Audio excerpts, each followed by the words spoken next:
Qin Mu taught Hu Ling'er how to control the mechanism. He had left a control station at the chest of Dutian Devil King, and by pushing a secret compartment gently, the control station would automatically pop out. The god statue mechanism that was made of winter crystal iron was extremely huge, a towering 9 yards tall, and Qin Mu had spent a great deal of money for it. Just the winter crystal iron alone had cost him 10,000 great abundance coins. The parts of the god statue mechanism also numbered in thousands. There were 800 to 900 of the gears alone, making the mechanism incredibly complicated. Even if Dutian Devil King wasn't willing to move, they could control him using the control station. The god statue mechanism had 8 arms and 4 faces, which looked very fierce, and it was extremely strong.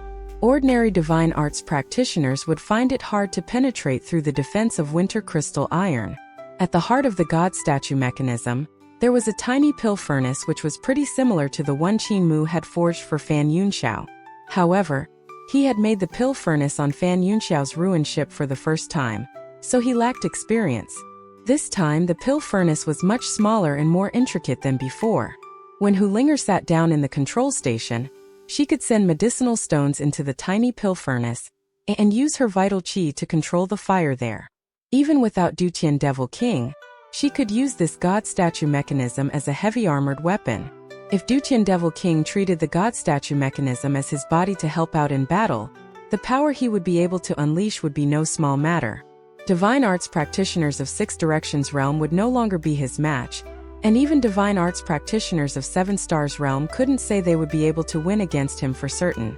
Qin Mu learned how to create this god statue mechanism from Mute, Deaf and Old Ma. He had merely put together what the 3 of them had taught him, not creating anything new. The only creating he did was to put all of it together. However, this god statue mechanism was definitely at the level of smithing masters, mechanical masters, and rune masters. He had created a totally different type of battle method. Hu Ling'er was full of excitement and ignored Dutian Devil King, who was in the god statue mechanism's body. She immediately sat down into the small control station to control this god statue mechanism for a trial run. Qin Mu immediately said, "Big dragon, follow her. Don't let her cause any trouble." The dragon Qilin acknowledged his command and caught up to Hu Ling'er, who was squealing and flailing the arms of the god statue. Qin Mu looked at the back figure of the dragon Qilin and saw its tummy nearly touching the floor. "It's time for this fellow to go on a diet." Qin Mu shook his head. This dragon Qilin hadn't been very robust in the past, yet even though he frequently starved, he looked majestic and no one dared to come close to him when he was guarding the mountain. But ever since it had followed him, he never missed a scarlet fire spirit pill and drank the water of Jade Dragon River to his content. This resulted in him becoming fatter and fatter, growing in size by quite a lot. If this continued, the dragon Qilin would soon become a huge meatball with only its belly reaching the floor. It could forget about putting his claws on the floor anymore. In the past, Patriarch definitely didn't give him 1 bucket of scarlet fire spirit pills, or else this fellow would have already become as fat as a ball. He's lying about his rations.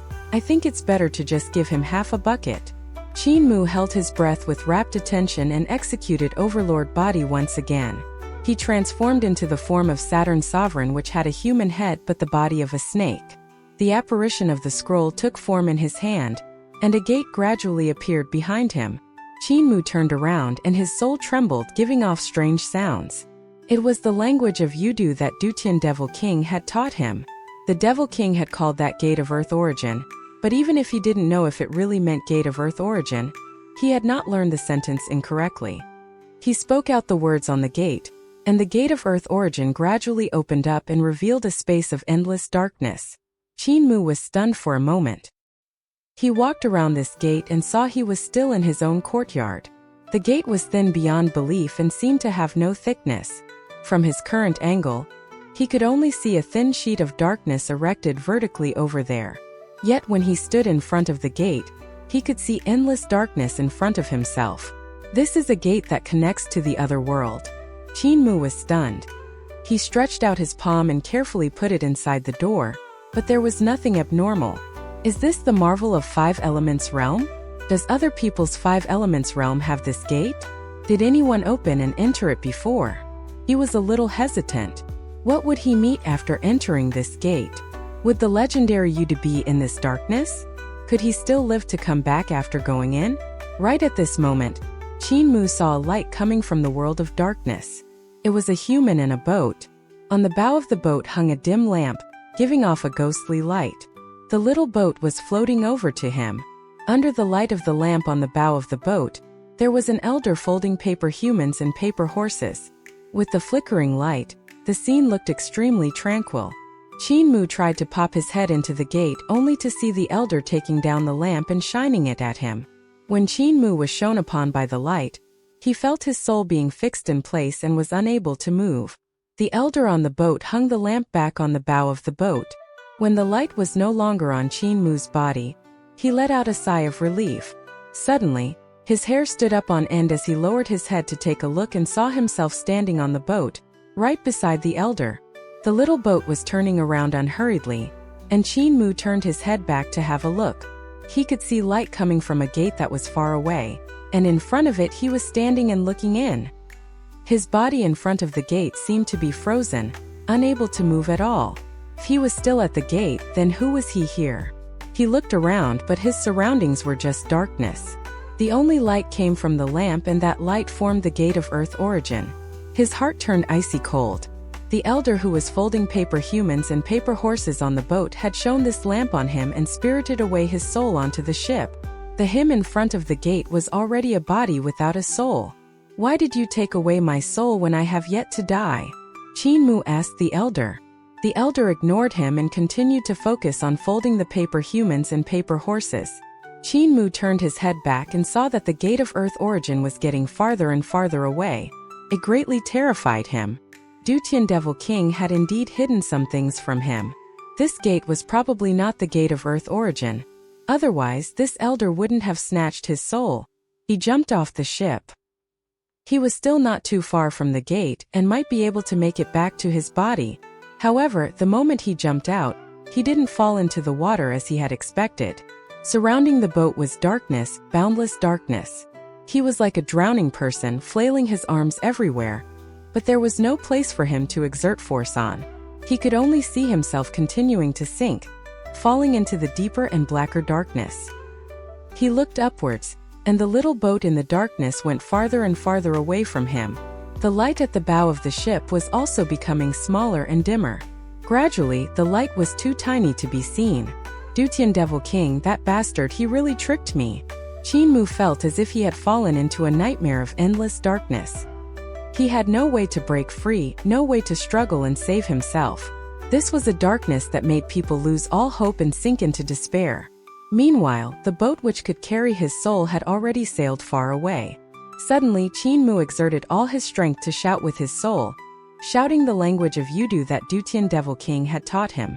The cryptic pitch was suave, craggy, and impossible to pronounce, but that was because it could only be shouted out by the soul. When he finished saying this sentence, a similarly cryptic and ancient voice came from the boundless darkness. This voice was also saying the words of Yudu, but it sounded like chanting. The voice seemed like it was a forebear from the ancient times, offering lives and fresh blood as sacrifice to a dignified god that bore the weight of the world. Qin Mu immediately felt his body floating upwards, and the speed at which he was moving became faster and faster, until he turned into a flash of light at the end. The shooting light whistled and flew out of the darkness, rushing into Qin Mu's body that was standing at the gate. The body trembled violently as Qin Mu gasped for breath. He was all covered in sweat as though he had just crawled out of the water. Meanwhile, behind the gate, the boat floated over once more without any hurry. The elder on the boat looked at him, but he didn't shine his lamp at him this time. Qin Mu stood in front of that gate, ready to disperse his Saturn Sovereign's form any time to let the gate disappear when he asked, "Dao brother, what's the meaning of your sentence?" That elder's gaze landed on his body, and the little boat turned its direction to sail towards the darkness. Earth is the great origin. All things owe to it their birth, receiving obediently the influence of heaven. Earth in its largeness supports and contains all things. Its excellent capacity matches the unlimited power. Its comprehension is wide, and its brightness is great. The various things in it obtain their full development. The mare is a creature of earthly kind. Its power of moving on the earth is without limit. It is mild and docile, advantageous and firm. Such is the course of the superior man. If he takes the initiative, he goes astray and misses his proper course. If he follows, he is docile and gets into his regular course. The sentence that you said was none other than Earth is the great origin. If you had said it earlier, I wouldn't have taken your soul. That boat sailed farther and farther away before gradually disappearing. The elder's voice traveled over a great distance, growing faint. This gate is Yudu's gate of heaven influence. It's Earth origin heaven influence. Ghosts can enter, but it's not a place you can enter. Dutian Devil King had really wanted to harm me. Qinmu was furious, but then he burst out laughing. Luckily my life was not lost, so I can just slowly deal with him. And my soul seems to have changed a little. He felt that his soul had become much stronger after the journey to Yudu. Qinmu was stunned. When he executed Overlord Body 3 Elixir technique, he felt an indescribable power coming from the gate of heaven influence which was nourishing his soul. He couldn't help being stunned. Even though Dutian Devil King had lied to him, not all his words were untruths. Dutian Devil King had been right. Knowing the words on this gate and opening the gate could indeed allow his cultivation to have no shortcomings, so he could be even greater than Eternal Peace Imperial Preceptor in this realm. Saturn Sovereign's form of his 5 elements realm was of utmost importance to him since it was crucial for his soul cultivation. After quite some time, Qinmu felt his soul become more and more stable. When he looked at the scroll in his hand, the words there became clearer, showing him weird letters that had the shapes of birds, beasts, fish, sun, and moon. Even though he didn't recognize them, his gaze swept past them as though he knew what they meant. The marvel of the words on the scroll then automatically became part of his knowledge. There weren't many words on the scroll, and Qinmu gave the writing a quick once-over. Instantly, various types of cultivation logic regarding the soul appeared in his mind. Dutian Devil King had told him that there were spells of Yudu on the scroll, but it showed up that was just another lie to entice him. At least there is still 1 sentence out of 10 I say that is true. Since in Dutian Devil King's speech, only 1 sentence among 100 of them is true, Qinmu thought to himself. Out of all the things he said to me, only the language of Yudu was true, everything else was a lie. He analyzed the scroll in detail. If he comprehended the entire marvel of the writings there, he could indeed comprehend some spells regarding souls.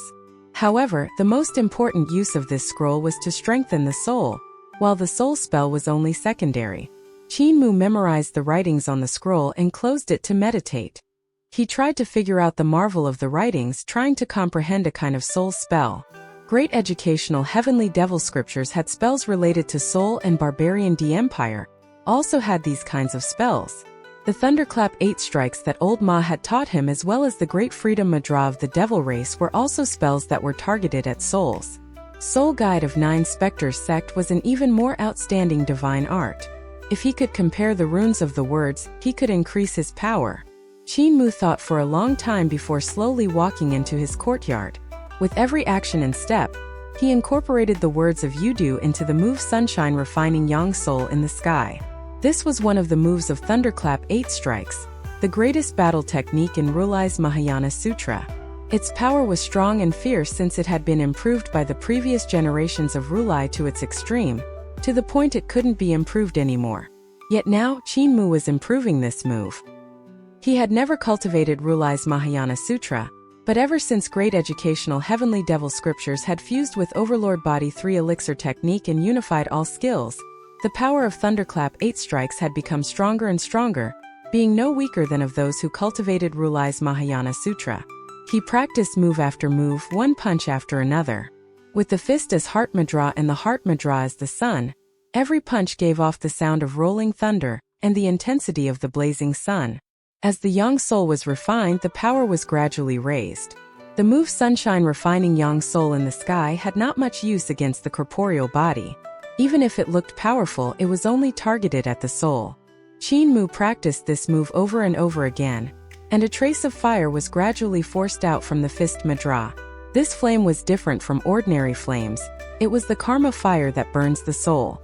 Every punch of his brought along karma fire, and gradually, the karma fire became more and more intense, turning the surroundings of the fist into a blazing scarlet red sun. The more he punched, the more he used to it he got. which left him unable to resist howling endlessly.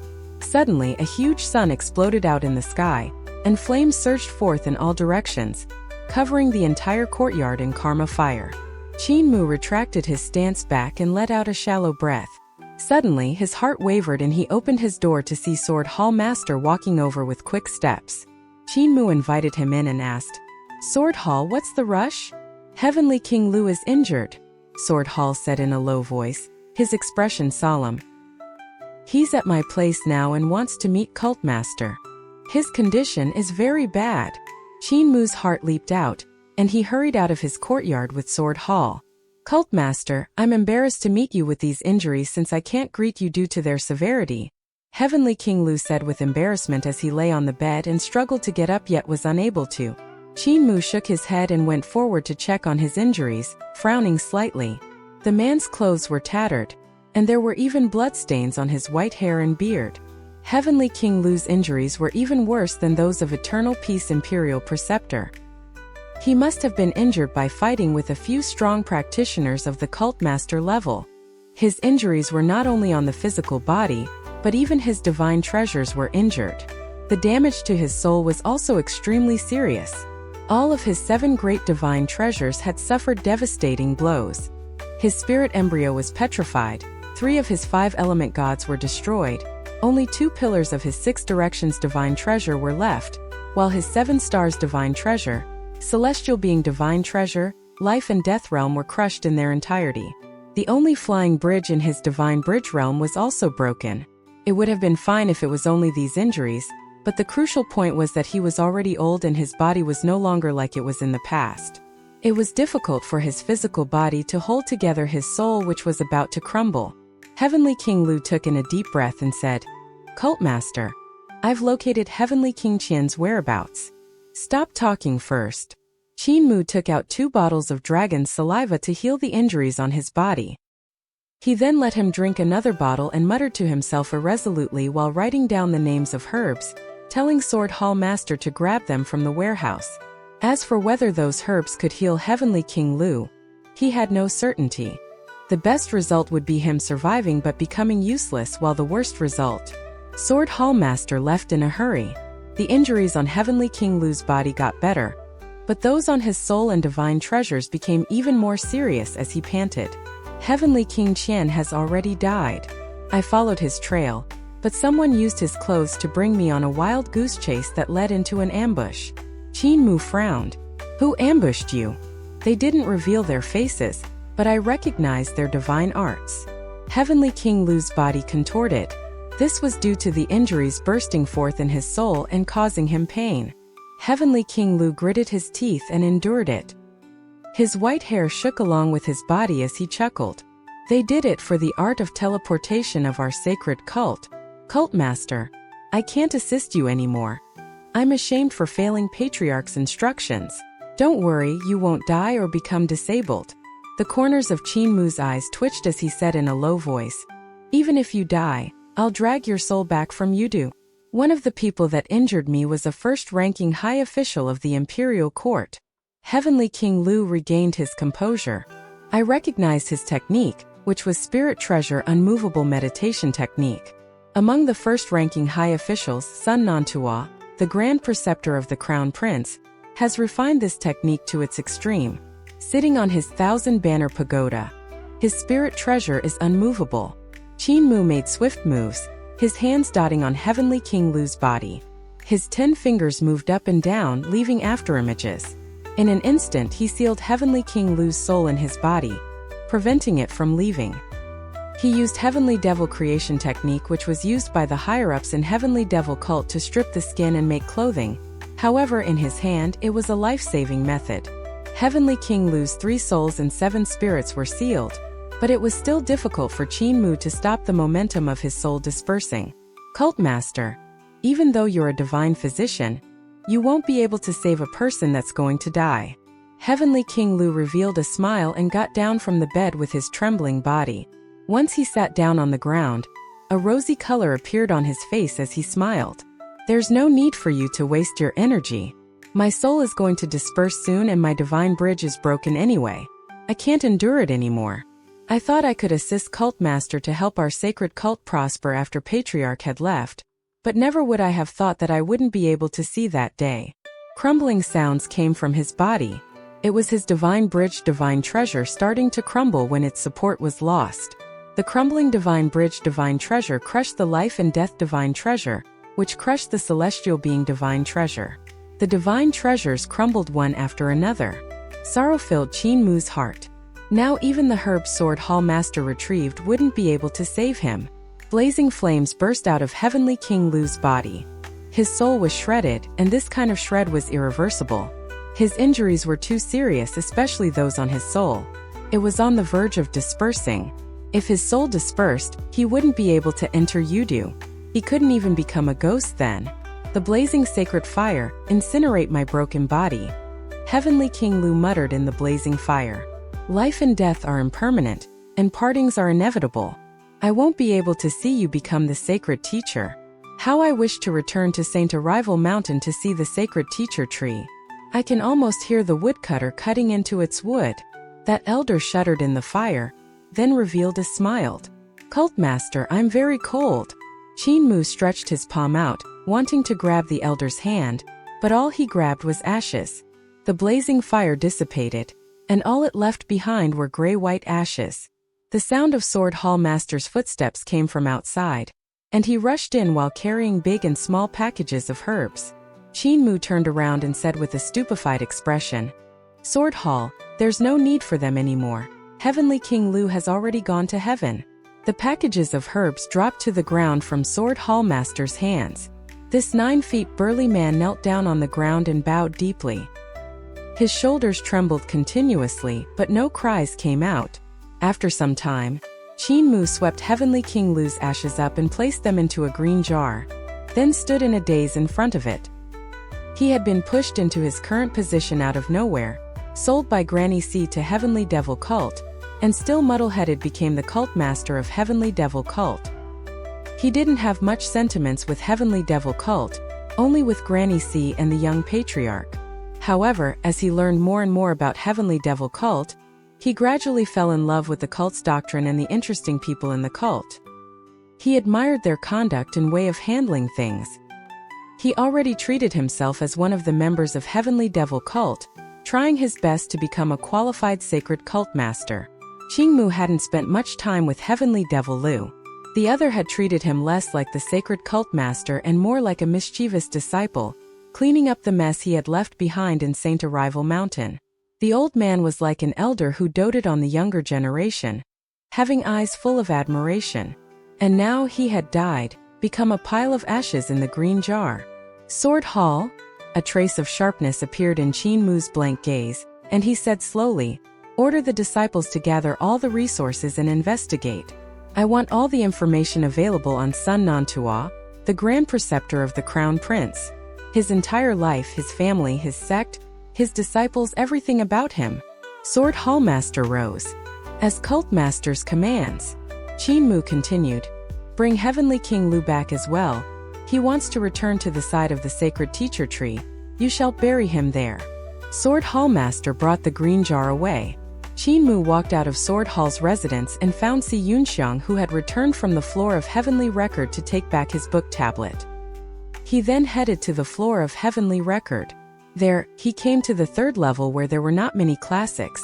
There were only 100 scrolls in this place, and many white-haired secretaries were researching all kinds of techniques to push out old ideas and bring in new ones. Qin Mu found Spirit Treasure Unmovable Meditation Technique and studied it carefully.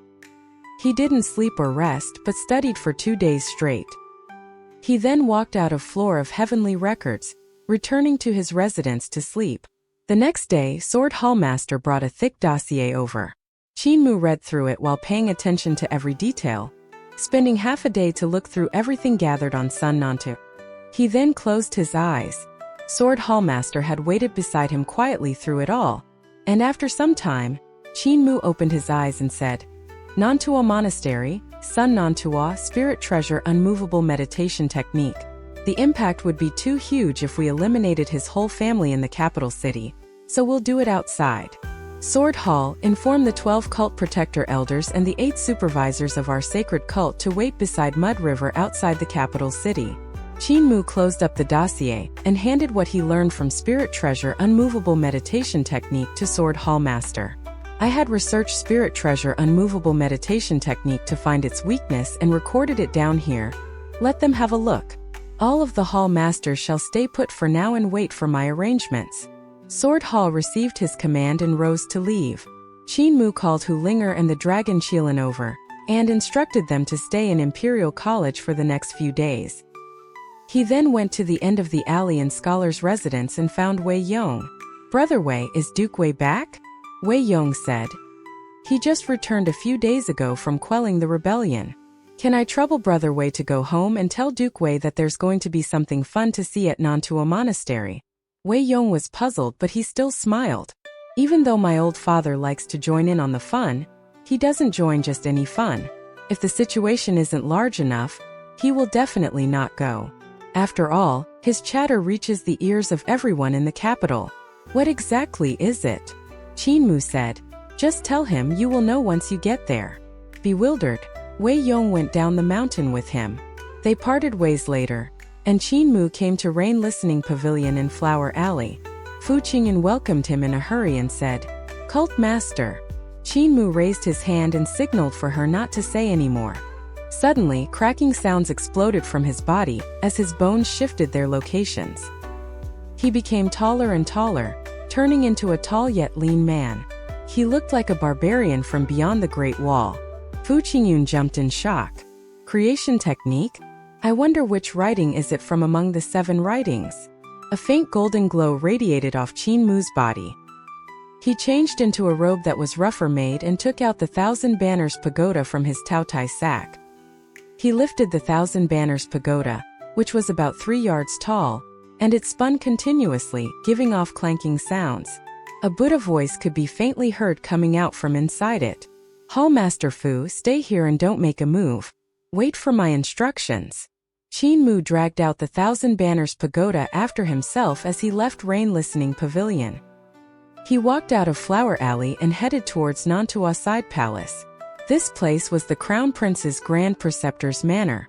Nantua Monastery was one of the sects which were only inferior to Great Thunderclap Monastery in the Buddhism path. After Sun Nantua acknowledged allegiance to the imperial court, Nantua Monastery had become one of the big sects under the imperial court. Sun Nantua had deep attainment in Buddhist skills and was an upright person. He hated evil with a passion and was known as an arhat. Once he became the Grand Preceptor of the Crown Prince and had Nantua Monastery submit to the imperial court, the other monasteries on the path of Buddhism also had to submit. Due to this, his contributions couldn't be denied. After Sun Nantua had changed the name of Crown Prince's Grand Preceptor's Manor to Nantua Side Palace, this place became the main preaching grounds of Nantua Monastery. There were many young monks from Nantua Monastery that came here listen to lectures. There were also some women from the kings, dukes, and ministers' families that had the hearts that worshipped Buddhism.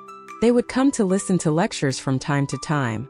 However, these women were usually painstakingly lonely, and some of them came with impure intentions, hooking up with the young monks in the name of worshipping the Buddha to relieve their loneliness. There were even aging women who would raise a few young monks, which resulted in those monks entering and leaving their chambers. This was something that was a common occurrence in the capital. Some old monks even kept a few young women working hard round the clock to make music, causing quite a controversy. Even though Sun Nantua knew his subordinates were a little dirty, he was too busy with official work and duties and had no time to discipline them. In addition to that, the social customs in the capital were much more open and the women here were more daring. Even the Empress Dowager in the palace had a lover, so Sun Nantua had no interest to get involved with his folk. The emperor had bestowed marriage to Sun Nantua repeatedly, which he had rejected 3 times in a row.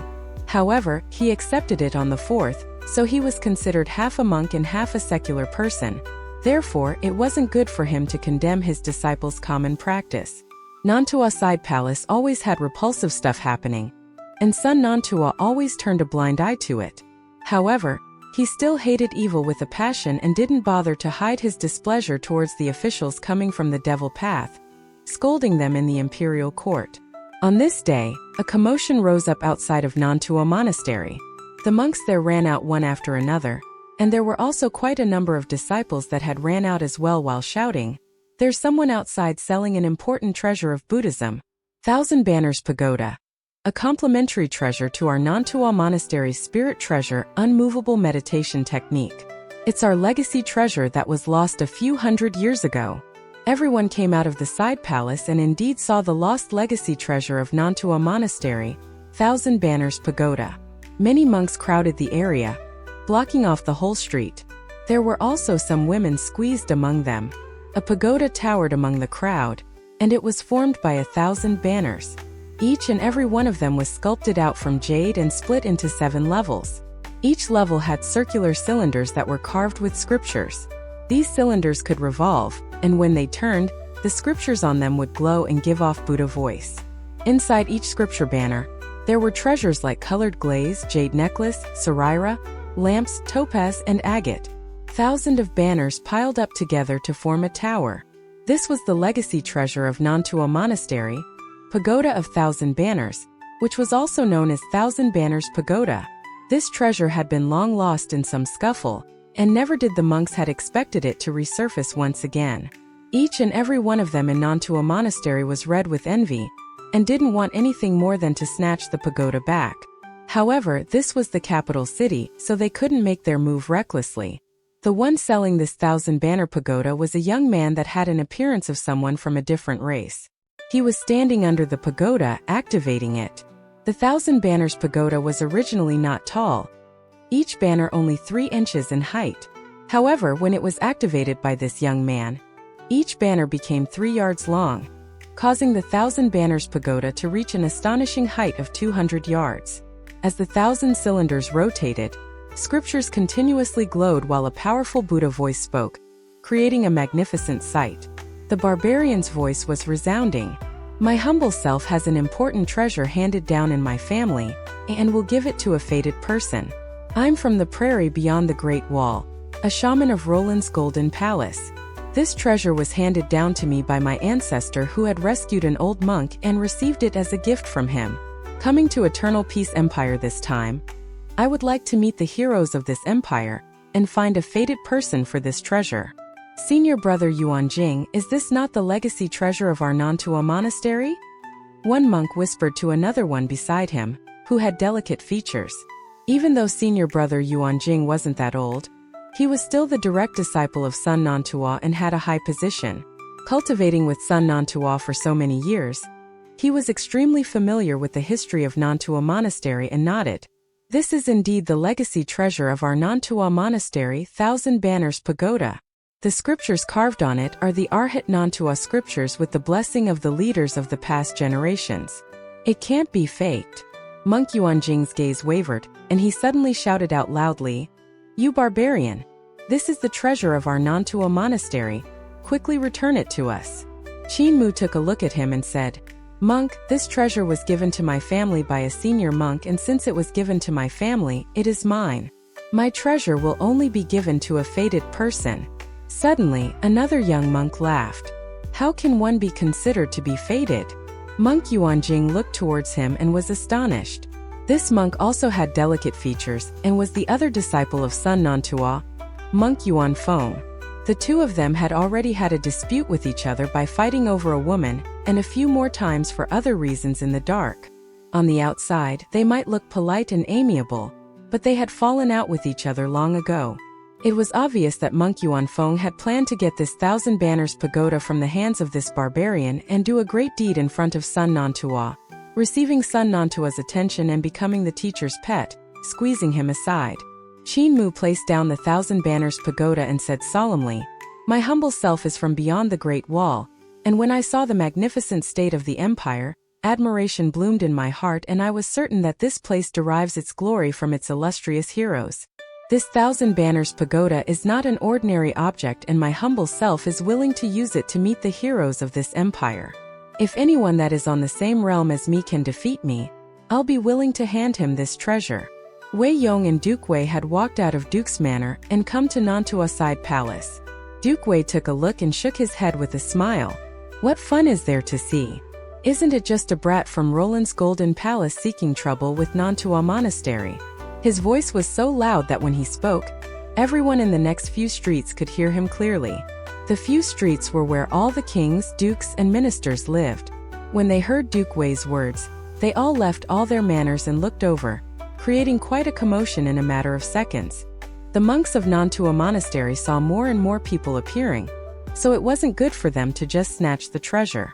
A yellow-clothed monk smiled. As long as we defeat you, we can take away the 1,000 Banners Pagoda? Even though Duke Wei wasn't really excited, he still shouted out in a loud voice. Baldy, he said, on the same realm, you can't break the rules. Where's Sun Nantu? His treasure has appeared, so which woman is he getting on now? Wei Yong was bewildered and looked around, thinking to himself, how did Brother Qin know there would be interesting things to see here? Where is he? Qin Mu said, as long as you win against my humble self, you can take away 1,000 Banners Pagoda. Even though the world beyond the Great Wall isn't as flourishing as your empire, our words hold enormous weight. The yellow monk was about to go forward when Monk Yuanjing took a step before him and said with a smile, I'll take the pagoda. Senior brother, this little monk is Yuanjing, 5 Elements Realm. May I know who you are? Qin Mu said solemnly, Roland's Golden Palace, Pangongtso, 5 Elements Realm. Monk Yuanjing's vigor burst forth as he executed Spirit Treasure Unmovable Meditation Technique. Rays shone brightly from his body, and a huge apparition of a Buddha appeared faintly behind him. The huge Buddha had 1,000 arms holding 1,000 treasures. There were colored glazed cups, jade lanterns, a bow, an arrow, a metal truncheon, a pestle, and all kinds of other treasures. The huge Buddha suddenly merged with Monk Yuanjing and disappeared. Rays of treasure light shone off Monk Yuanjing's body, and his hand formed a treasure mudra. With a step forward, the mudra on his hand turned into colored glaze mudra. His hand shone with the gloss of a colored glaze, and he smacked towards Qin Mu. This was the strong point of Spirit Treasure Unmovable Meditation Technique.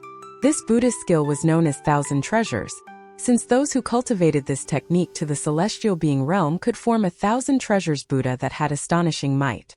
Those that had not yet cultivated to celestial being realm could transform the 1,000 treasures into 1,000 mudras, and each mudra was different from the rest, having different power and use. Even though Monk Yuanjing was only in the 5 Elements realm, he had a dense cultivation and had learned over 100 types of mudras from the 1,000 mudras of Spirit Treasure Unmovable Meditation Technique. In addition to that, this technique allowed one to cultivate the Arhat's body. With a body like diamond, the person's defense was so astonishing that no weapons would be able to penetrate it. With this mudra, rays of light burst forth from Monk Yuanjing. In a radius of 10 yards around his palm, an area of colored glaze was formed. From the rays, Buddha voice could be heard, which was extraordinary. Qin Mu did not move from his spot. He suddenly raised his hand before lowering it, and with a loud boom, the colored glaze boundary, the Spirit Treasure Buddha, and the colored glaze mudra were all scattered by his palm.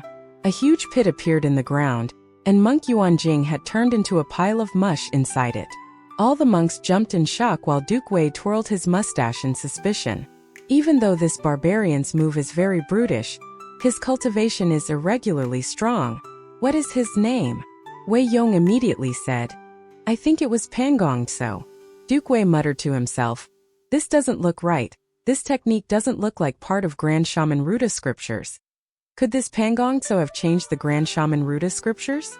Duke Wei was puzzled and muttered, I've fought with experts from Roland's Golden Palace before and their techniques required souls to cultivate.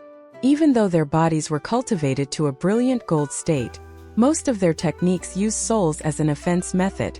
Meanwhile, this young barbarian had instead walked the path of the corporeal body. His technique is also slightly different from Grand Shaman Ruda scriptures. It's a little too fierce.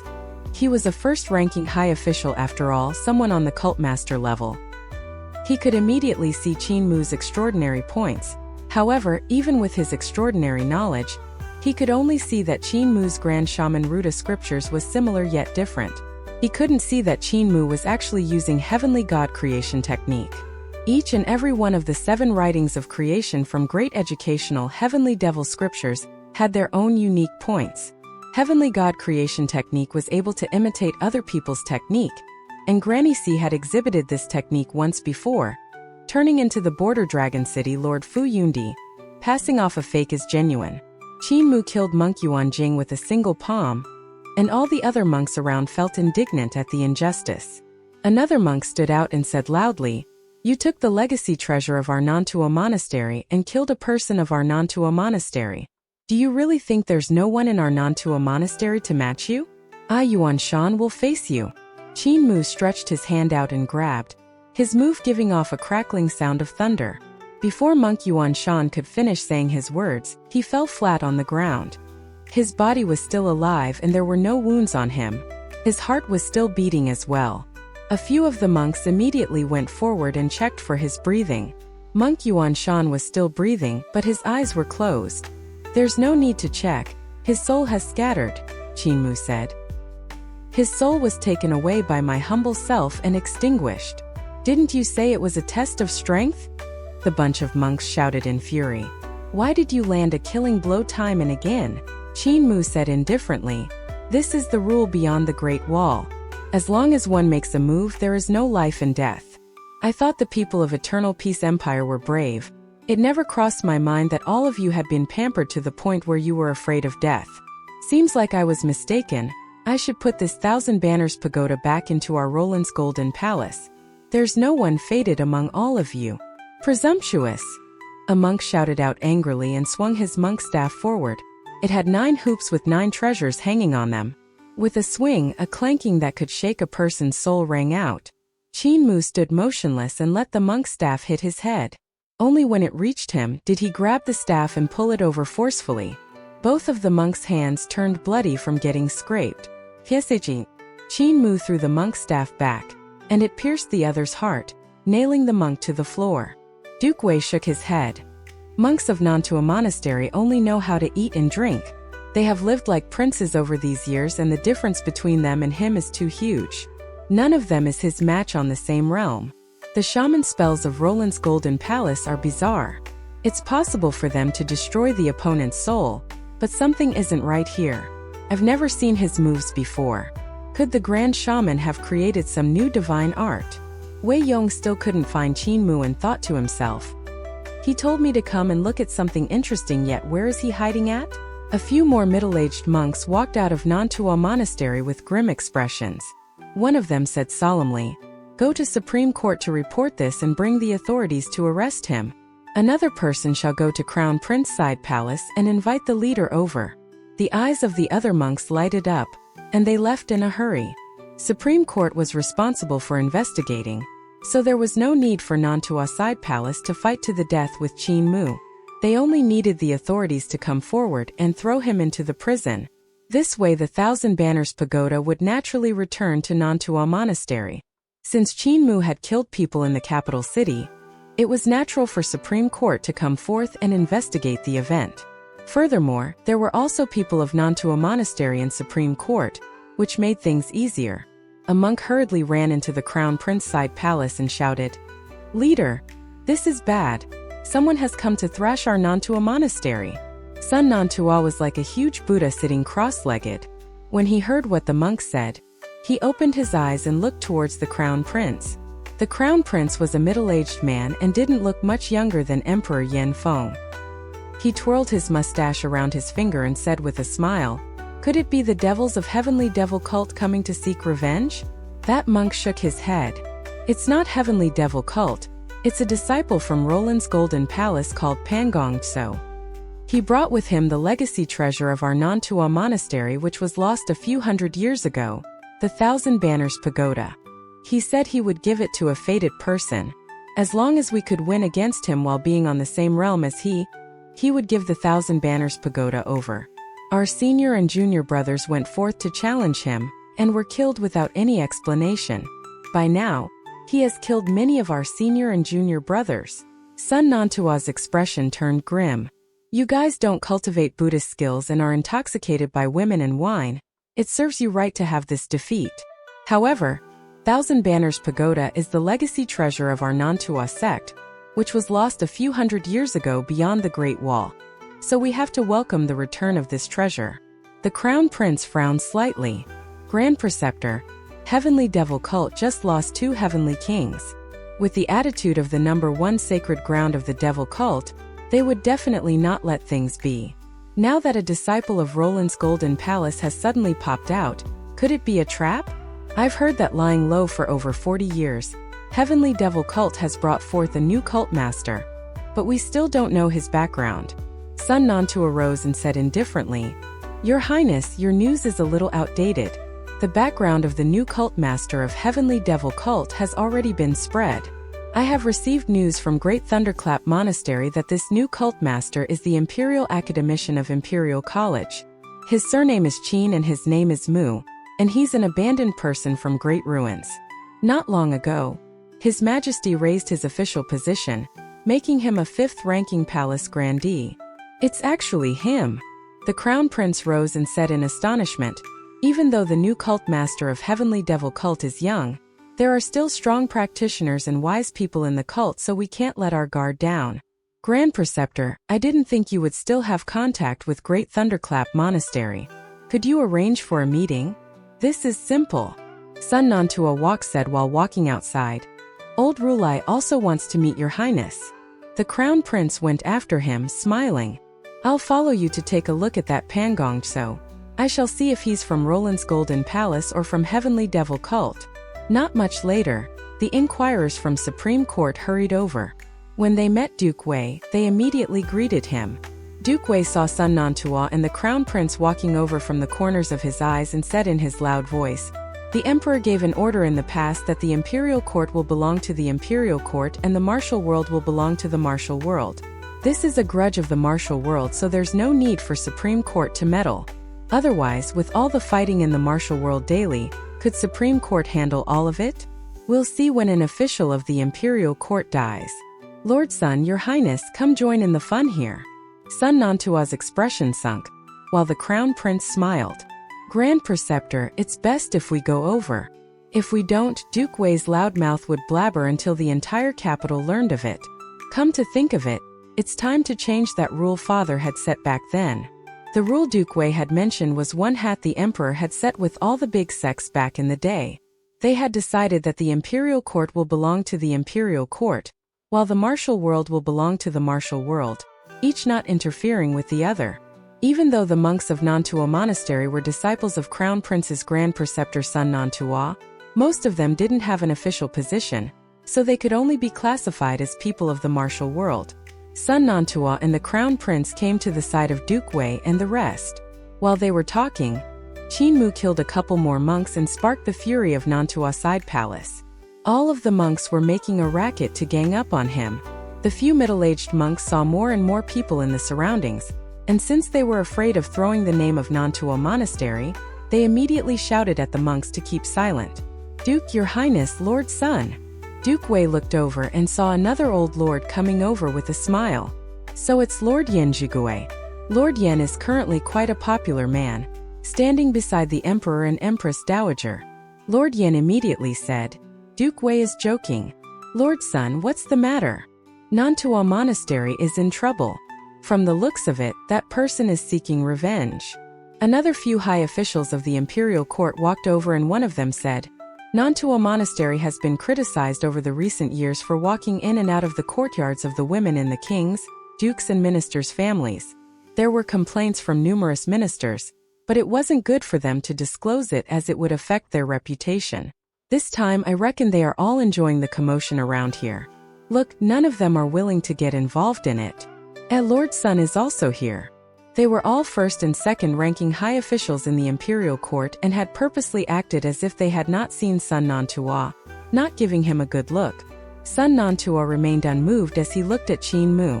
Eternal Peace Crown Prince was also sizing Qin Mu up and trying to see the origin of his technique. Send a divine arts practitioner up with his 6 directions divine treasure sealed. He will then unseal his 6 directions divine treasure mid-fight and land a killing blow. We'll just kill him directly. A middle-aged monk said in a low voice, "Yuan Kong, you shall go. We've already lost our face, so it'd make no difference if we lost slightly more. No matter what, we have to win the 1,000 Banners Pagoda back."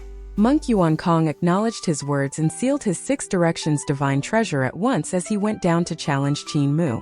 His cultivation surpassed Monk Yuanjing's by leaps and bounds. Standing straight, his body was like a 1,000-arms Buddha that had an unmovable body and flailing arms. It was a different approach, but equally marvelous compared to the 1,000-armed Buddha of Thunderclap 8 Strikes. Qin Mu went forward to attack and heard loud thunder. The two of them had punched forward at the same time, and gales burst forth violently around them, surging in all directions and rustling everyone's clothes. Cracking sounds exploded from Monk Yuanjing's body as he collapsed stiffly onto the ground. All of his bones were shattered. He was killed before he could even unseal his 6 directions divine treasure in time. Most of the monks of Ninetales Monastery stared in anger and wanted to chop Qin Mu into pieces by their shouts. However, they were all blocked by the middle-aged monk. Duke Wei clapped in admiration and shouted out loudly, "The Grand Shaman Ruda scriptures of Roland's Golden Palace are so powerful. Another great monk is killed." Sun Nantua frowned slightly and said in a low voice, "This is Grand Shaman Ruda scriptures?" He had never met any of the experts of Roland's Golden Palace before and never seen this kind of technique before. On the other hand, Duke Wei had gone to the west borders before and clashed with the shaman kings of Roland's Golden Palace. Eternal Peace Crown Prince pondered, "I've heard that the shamans of Roland's Golden Palace use their souls to cultivate, transforming themselves into half-humans and half-demons, having all kinds of transformations." As he was saying this, another monk of Ninetales Monastery went forward and unsealed the 6 directions divine treasure straightaway, wanting to execute his divine arts. He took unfair advantage of Qin Mu by immediately closing in on him and placing a mudra on his chest. That monk of Ninetales Monastery opened his 6 direction divine treasure, and his vigor increased exponentially as his divine art burst forth. He was even stronger than Yuan Kong, and had cultivated over 400 treasures from the 1,000 treasures in Spirit Treasure Unmovable Meditation Technique. He had over 400 mudras, and he used them one after another. Instantly, the Buddha aura shone brightly with flowing colors. The monk looked like a Buddha who was angered while subduing demons and devils and received shouts of praise from the crowd. "Superb cultivation, Monk Yuan Yu!" A woman from some family exclaimed in admiration with a look of infatuation. While she was saying that, Qin Mu's body jolted, and he changed into the god transformation that had a bull's head, a human's body, and bull's hooves. His whole body shone with a brilliant golden luster as he stepped on 2 dragons. A bull's eyes appeared in the heart of his brows and a trail of flame shot out, slicing through Monk Yuan Yu's neck. Monk Yuan Yu could only feel himself flying backward. He looked over to see his body with an open neck spewing blood, no head in sight. His head flew to the bosom of the woman who looked infatuated, turning her complexion deathly pale as she screamed in astonishment before fainting. "Piak piak." Qin Mu's tail swayed and smacked twice on his buttocks, instantly turning them red. Eternal Peace Crown Prince's gaze flickered, and he said, "It should be the Grand Shaman Ruda scriptures of Roland's Golden Palace. However, why did he have to smack his own buttocks? Is this some bizarre spell from Roland's Golden Palace?" Duke Wei saw Qin Mu returning back to his normal form and was slightly bewildered. He looked towards the Imperial Preceptor's manor and thought to himself, "Imperial Preceptor, that cold fellow, seems to have cultivated a similar technique before. I remember seeing him exhibit such a form before. Weird. Imperial Preceptor, this old boy, actually didn't come out to see the commotion. Did he get drained dry by all those palace maids the Emperor rewarded him with? Pangongtso is really a disciple of Roland's Golden Palace?" Sun Nantua was a little hesitant. Roland's Golden Palace was the #1 sacred ground beyond the Great Wall, and people in it called themselves shamans. They cultivated evil spells and used souls to cultivate, reconstructing their bodies into a form that was neither human nor demon. What Qin Mu had executed just now was a god transformation. Among those who reached the 5 elements realm, there were few who managed to cultivate god transformations. Eternal Peace Imperial Preceptor, this monster, still complained about Imperial College not teaching profound knowledge, but it wasn't because it didn't want to teach. It was because there were not many people among the directorates who could cultivate a god transformation of 5 elements realm. In addition to that, Qin Mu's god transformation was out of the ordinary to top it. Even Eternal Peace Imperial Preceptor had been astonished that it seemed that both his corporeal body and his vital qi transformed into those of a god. and there were even signs of his spirit and soul transforming. There was also a change to his aura that was very extraordinary. For example, a bullseye had grown at the heart of Qin Mu's brows when he used the flame god form earlier. A trail of flame had shot out from that eye and severed Monk Yuan Yu's head. This was a divine art that was formed by his corporeal body, vital qi, soul and spirit transforming into those that were at the level of a god. Even if ordinary martial arts practitioners of 5 elements realm managed to cultivate their god transformations, they would be very different from Qin Mu's god transformation. Those people also wouldn't be able to execute such moves like what Qin Mu did. If even Eternal Peace Imperial Preceptor didn't understand everything about this, then it was natural that Sun Nantua, the Crown Prince, and the rest of the people around wouldn't be able to recognize it, either. They simply thought that it was the demon transformation of Roland's Golden Palace, and exclaimed in admiration at how powerful and bizarre Grand Shaman Ruda scriptures was. Lord Sun, a lot of your disciples were killed. Won't you challenge him personally? Duke Wei said while shaking his head. You should challenge him personally and defeat this barbarian. Only then could the reputation of your Nantua monastery be saved. The disciples of your Nantua monastery are simply lacking. The guy just now had executed his divine art of the 6 directions realm, yet his head was still chopped off by an opponent of 5 elements realm. This is simply embarrassing. Sun Nantua's gaze wavered, but he ignored the man. He knew that Duke Wei's mouth could swallow the entire sky, so if he replied to him, the other would definitely have a way to force him to challenge Qin Mu. But it was something he couldn't do at any cost. He had no certainty that he would win when fighting with the strength of the same realm. Even though he had cultivated the 1000 of Mudras and Spirit Treasure unmovable meditation technique to perfection, it was highly unlikely for Spirit Treasure unmovable meditation technique to defeat this barbarian. If he then executed his 6 directions realm, it would definitely not escape the eyes of Duke Wei. And if he started blabbering about it, that would be even more embarrassing. There was also no doubt that Duke Wei would blabber about it. Eternal Peace Crown Prince said in a low voice, Grand Preceptor, I have a few good fighters with me. Maybe they could help you defeat this barbarian. Sun Nantua shook his head. I'm thinking where the guardian of this barbarian is. Guardian? Eternal Peace Crown Prince was slightly stunned. Sun Nantua looked around and said, Your Highness might not know this, but everyone who blocks the gate needs a guardian by their side. This is to prevent them from getting assassinated.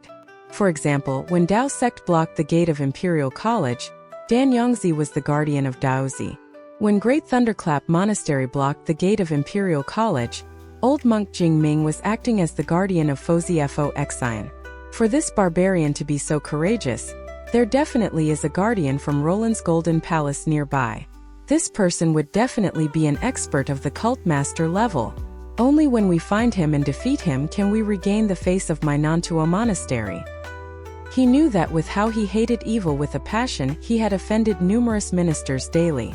On top of that, with how the disciples of Nantua Side Palace practiced corrupted habits, many of the people in the city were waiting to see him make a fool of himself. If he wanted to quell this matter, the best choice was to find the troublemaker's guardian and kill him in a just and honorable manner. As for the youth's life and death, it wasn't his concern. Suddenly, Sun Nantua walked over to the young man. And the monks of Nantua Monastery couldn't help being surprised and delighted. They all made way for him.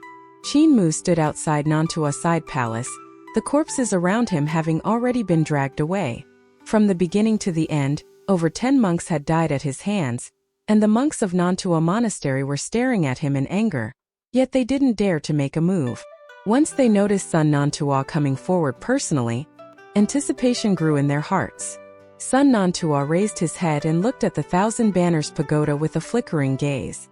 Who gave you such guts to take the legacy treasure of our Nantua Monastery, which Roland's Golden Palace had stolen a few hundred years ago to block the gate of our Nantua Monastery? Qin Mu shook his head. I have come forward this time to sell this treasure to a fated person and not to block the gate of your Nantua Monastery. If other people want to get this 1000 Banners Pagoda, they can also come forth and challenge me. As long as they are fated, there's no harm in giving it to them. This great monk, if you have the ability, you can defeat me and take this 1000 Banners Pagoda away.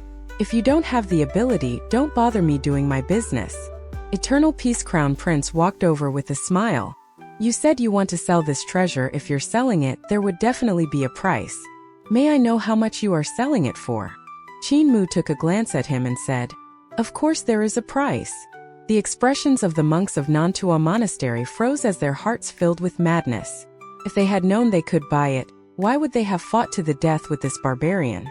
Eternal Peace Crown Prince's spirit was roused and he asked with a smile, What's the price?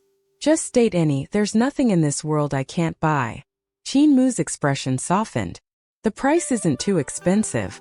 100 flying ships with apothecaries and medicine boys allocated within each one. In addition to that, I want 200 cloud chariots. There's no need for gold-armored strong men, since there are plenty of strong men in our Great Wall. Eternal Peace Crown Prince's expression sank. You're playing with me? The flying ships and cloud chariots were military armaments, important weapons of Eternal Peace Empire. They had been invented by Eternal Peace Imperial Preceptor and a bunch of other strong practitioners. Cloud chariots were important weapons to attack the city, so if the flying ships and cloud chariots were sold to the Great Wall, this would be treason. Even if he was a crown prince, the emperor would still take his head. Qin Mu said indifferently, If the crown prince can't afford this price, then don't bother me doing my business. Eternal Peace Crown Prince's expression sank. I shall give this treasure to the Fated One, Qin Mu said solemnly. Those who think they can defeat my humble self can come forth to try. My humble self will stay here for 3 days. If no one can win against my humble self in 3 days, my humble self will return to the Great Wall. 3 days. Sun Ninetales looked around and still couldn't find the guardian who was hiding in the shadows. He then thought to himself, with 3 days' time I'll definitely find out where he is hiding. The monks of Ninetales Monastery didn't come forward to challenge, so Qin Mu sat down on the street quietly and waited. The people watching the commotion gradually dispersed. Most of the kings, dukes, and ministers left their servants to watch the situation. Duke Wei brought Wei Yong to Imperial Preceptor's manor and knocked on the door. Elder Fu walked out with a smile and asked, Duke, what's the matter? Where's Imperial Preceptor? Old Master has brought Madame out on a scenic tour. Duke Wei jumped in shock and stuttered, Madame? What Madame? Duke Wei might not know, but after the Emperor rewarded Old Master with 100 palace maids, Old Master was very happy. The next day, he got along with one of the women and held a wedding on the very same day, sharing their nuptial cups. After waking up, Old Master left with Madame, so they are no longer in the capital city. Duke Wei trembled violently, while a weird expression came onto his face. He stuttered out again. Imperial Preceptor got married. He actually got married. This guy, I thought he didn't have any emotions. Never would have I thought he would get married. This scoundrel, he didn't even tell me. Elder Fu smiled. Old Master said to keep everything simple, so he didn't even inform the Emperor. Duke Wei let out a light breath. Oh well, they are so poor I doubt they would even be able to hold a banquet. I will let my servants send a red packet and some gift boxes over. When did Imperial Preceptor say he will be back? Elder Fu shook his head. Duke Wei let out a sigh and muttered to himself, There's a problem with that barbarian, but since he's staying here for 3 days, there's no rush. I'll wait for Imperial Preceptor to be back. The night fell and all kinds of flower lanterns were lighted up in all parts of the capital city. The night markets were opened up, and the street gradually became bustling with activity. Duke Wei let Wei Yong inquire around and he came back to say, Because it is nearing New Year's, there's less than a month left. Most of the merchants in the city are selling New Year's goods. So I see. Let us father and son take a walk around. Old and young men walked around the night market and saw many young ladies from influential families walking out of their chambers. They were well dressed and carried a court fan. While they admired the flower lanterns, they would cover their faces upon seeing young men looking over. However, they would secretly size up those young men from behind their court fans. Wei Yong was from the old Wei family and didn't have much relation to Duke Wei. Only when he made a name for himself in Imperial College did he enter the other's eyes. As they walked around, Duke Wei gave him pointers for his cultivation. While speaking to each other, they walked past Ninetales Side Palace, and Duke Wei was stunned when he didn't see Pan Gongsu's figure outside. He only saw many monks coming out from Ninetales Side Palace, and the one being surrounded was Sun Ninetales. Other than him, There were also other guardians and abbots of the side palace. A monk hurriedly said, "Leader, the barbarian secretly escaped under the cover of the night market. I've already sent a few senior and junior brothers after him. Crafty, this barbarian actually pulled a feint and made us think he would stay here for 3 days, so we didn't expect him to slip away on the night of the very same day. Those senior brothers that are following him will not let him escape." Sun Nantua was expressionless. He told the monk to follow and hurried away while saying in a deep voice, "We'll make our move outside the city." Duke Wei's eyes lighted up, and he went forward with Wei Yong while smiling. Sun Nantua, this guy, seems sanctimonious, so I would never have expected him to be such a sinister and cunning person. If he killed that barbarian in the capital, people would be sure to criticize him. But if he made his move outside and got rid of the corpse, no one would know about it. Let us follow them and see how these monks murder and arson. Wei Yong followed after him, and thus the young and old men went after the strong practitioners of Nantua Monastery out of the capital. There were monks squeezing out from the crowd from time to time to report the traces of Pangong Tso to Sun Nantua. Gradually they walked out of the city. There was also a night market outside the capital, and the lanterns there were brightly lit. The night market spanned for several miles, and there were people coming to and fro, making it extraordinarily bustling. Duke Wei brought Wei Yong and lingered behind the monks of Nantua Monastery. They unknowingly walked for several miles, and there was actually still a night market here. Not only was it still around, but there was also a village and a wide wooden gate which was over a dozen yards wide. A red wooden sign was hung on that wooden gate. Duke Wei raised his head and looked at this red wooden sign. On it, there were 4 words, "Teachings of Sacred Teacher." The corners of Duke Wei's eyes twitched, and he hesitated for a moment. Sun Nantua had already walked into this village, and the lanterns here were brightly lit. There were iron walks placed on the pillars, and inside them was concentrated kerosene that was crackling from the burning fire. There were all kinds of stalls in the village, and there was even a butcher's shop that slaughtered pigs and goats. Sounds of hawking rang in the bustling village, so everything seemed like an ordinary night market. "What's wrong, Duke?" Wei Yong was puzzled. "Teachings of Sacred Teacher. I have seen this phrase before." With a grim expression, Duke Wei said, "When the previous cult master of Heavenly Devil Cult, Li Tianxing, set out on a long journey and came to the side palace, he had hung this phrase outside his gate. Heavenly Devil Cult refers to their cult master as Sacred Teacher, which means that the Sacred Teacher is coming to teach them. The people in the night market are from Heavenly Devil Cult."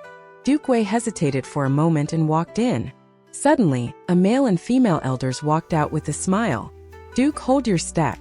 Duke Wei was about to say something when an earth-shattering sound rang out. He hurriedly looked over and saw the peddlers, scholars, and beauties wandering around suddenly spring into action. All of the monks of Nantua Monastery were assassinated by the peddlers and passers-by beside them.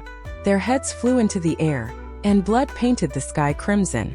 Once these people succeeded in their assassination, they retreated and moved back into the houses on both sides.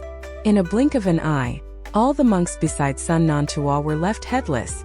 Sun Nantua shouted out, and the body of 1,000 arms Buddha appeared. It was over 300 yards tall. With the Buddha aura shining brightly, the statue held 1,000 magical artifacts and looked awe-inspiring.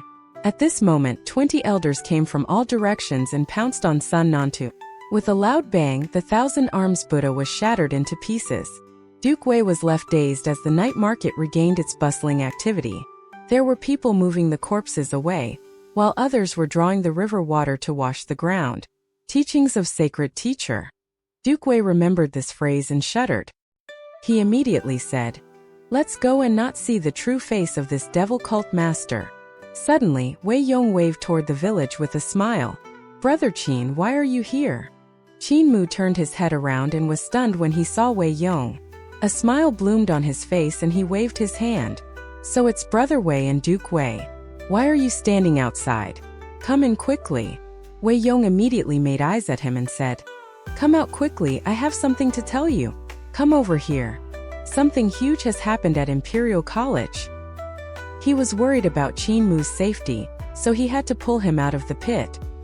He thought to himself, Brother Qin must have come to take a walk, not knowing that this is the place where Heavenly Devil Cult is seeking its revenge, so he went in mistakenly. How dangerous is this? These fiends of Heavenly Devil cult even dared to kill a first-ranking high official like Sun Nantua, who was a cult master level existence, in an instant. I'm afraid that even the bone marrow would be squeezed out from that small body of Brother Qin. Duke Wei looked at the two elders blocking his path of retreat, and a vein popped out on his forehead while the corners of his eyes twitched. Wei Yong, this scoundrel. He's even more of a troublemaker than me. I'm afraid I can't leave now even if I wanted to. Qin Mu raised his hand, and the old woman behind Duke Wei immediately went forward. Qin Mu tilted his head and said a thing or two to her.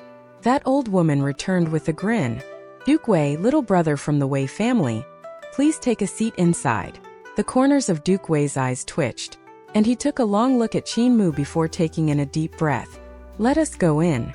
As the two people went into the village, they could see that this place was only built recently. Everything was new, and there was even the fragrance of wood in the air. Duke Wei and Wei Yong saw Qin Mu walking farther into the village and braced themselves to follow him. Duke Wei asked in a low voice, Yonger, how's your relationship with little brother Qin Mu? We have been through life and death together. He then added respectfully, he was the one who saved me when the scholarship got attacked by Dragon Rider sect. Duke Wei started to get a headache. Then did you save him? Wei Yong shook his head. He saved you yet you didn't save him in turn. So what's this having been through life and death together? Duke Wei's heart was anxious. I can only take things step by step now. I can consider myself having been sabotaged by this little scoundrel. I don't know if my few meetings with Li Tianxing would be of any use. They came to the center of the village where there was a stage. It was only a foot above the ground and was constructed of wood. The stage wasn't huge, about 10 yards wide. Most of the Heavenly Devil cult's followers sat below the stage, and the old woman beside Duke Wei chuckled. Duke, little brother from the Wei family, just take a seat. Don't worry, we've just mopped the floor. It's very clean. Wei Yong lowered his head to have a look and saw some dark red blood stains. After noticing this, he couldn't stop himself from muttering under his breath. I wonder if they cleaned up properly, or if there's still a human head or two lying around. Heavenly Devil cult had eliminated Nantua Side Palace as well as Sun Nantua in an instant, which showed how absurd their strength was. Even Duke Wei, who had experienced hundreds of battles, didn't dare to be reckless and thought to himself, even though Heavenly Devil cult has such a great fanfare here, the strong practitioners in the capital will definitely not be alarmed. Their actions were too quick back then, and I reckon they could kill us equally fast right now too. Under the stage, several hundred people sat in silence, waiting for the teachings of the sacred teacher. Wei Yong looked around and saw Qin Mu. He immediately waved his hand at him excitedly. Brother Qin, over here. Duke Wei wanted more than anything to press this little fatty down on the ground and stuff a few stinky socks into his mouth, so that he would stop blabbering. Luckily, the followers of Heavenly Devil cult didn't seem to hear Wei Yong's blabber and remained sitting upright. Qin Mu smiled at Wei Yong and walked up the stage. Wei Yong jumped in shock and hurriedly said in a hoarse whisper, Don't go up the stage, don't go up. That's where their sacred teacher gives his teachings. Duke Wei looked at him fiercely and scolded, Rascal, keep your mouth shut. Wei Yong immediately shut up. Duke Wei said angrily, Don't you see how tight-lipped I am? How did I have such a blabbermouth of a descendant like you? Haven't you realized it yet? Wei Yong was stunned. When Qin Mu walked up the stage and turned around, all the followers of Heavenly Devil cult stood up and bowed. Cult Master Sacred Teacher. Qin Mu nodded and said, Everyone, dispense with the formalities, sit. Everyone sat down. Wei Yong's mouth was agape, and there was a stupefied look in his eyes. He didn't regain his sense for quite some time. Duke Wei sighed and muttered, I long knew that there was a problem with that Pangongso. His Grand Shaman Ruda scriptures was a little different. From the looks of it now, it was most likely the Cult Master Sacred Teacher of Heavenly Devil cult making his move personally. Heavenly Devil cult actually chose a youth as their cult master. They really have guts. On the stage, Qin Mu also sat down and said, Who here knows spells regarding searching the soul? A woman stood up and bowed. Sacred Teacher, I have some attainments. Qin Mu nodded. He suddenly executed Soul Guide, and a sinister-looking gate appeared behind his back. Black fog poured out of the gate, and even the light from the kerosene in the iron walks died down. At this moment, everyone saw Sun Nantua standing in the sinister darkness, along with the rest of the monks. Qinmu said, "Hall Master, I want to know who are the accomplices of Sun Nantua that had allied with him to harm our two heavenly kings." Understood. The female hall master went forward and took out a shining mirror. She executed her secret art and shone the light towards Sun Nantua. This mirror ray shone on the monk's soul, penetrating it and landing on the air behind him. All kinds of pictures appeared, which were the memories of Sun Nantua of when he was still alive. The pictures fleeted by rapidly and continued to go back in time. Soon they reached the memory of when they had ambushed Heavenly King Lu. Crown Prince's Grand Tutor Yun Bashan, Crown Prince's Grand Protector Ting Yanju, Crown Prince's Junior Preceptor Cui Mingji, Crown Prince's Junior Tutor He Qianqiu, and Right Guardian Xue Baiyi recorded down the people who had appeared in Sun Nantua's memory. Her pupils contracted when her gaze landed on the last guy. And Eternal Peace Empire's Crown Prince Ling Yuxia. Qinmu nodded and said, "Note it down. We'll send them on their way when we find the chance." Right Guardian noted down the name of Eternal Peace Crown Prince. Duke Wei's heart trembled violently, and he opened his mouth, yet no sound came out. Heavenly Devil Cult was too unbridled to even want to send the Crown Prince on his way. After all, that was the Crown Prince of Eternal Peace Empire. However, it wasn't good for him to say anything. Eternal Peace Empire may be flourishing now, but it had only started doing so in the last 200 years.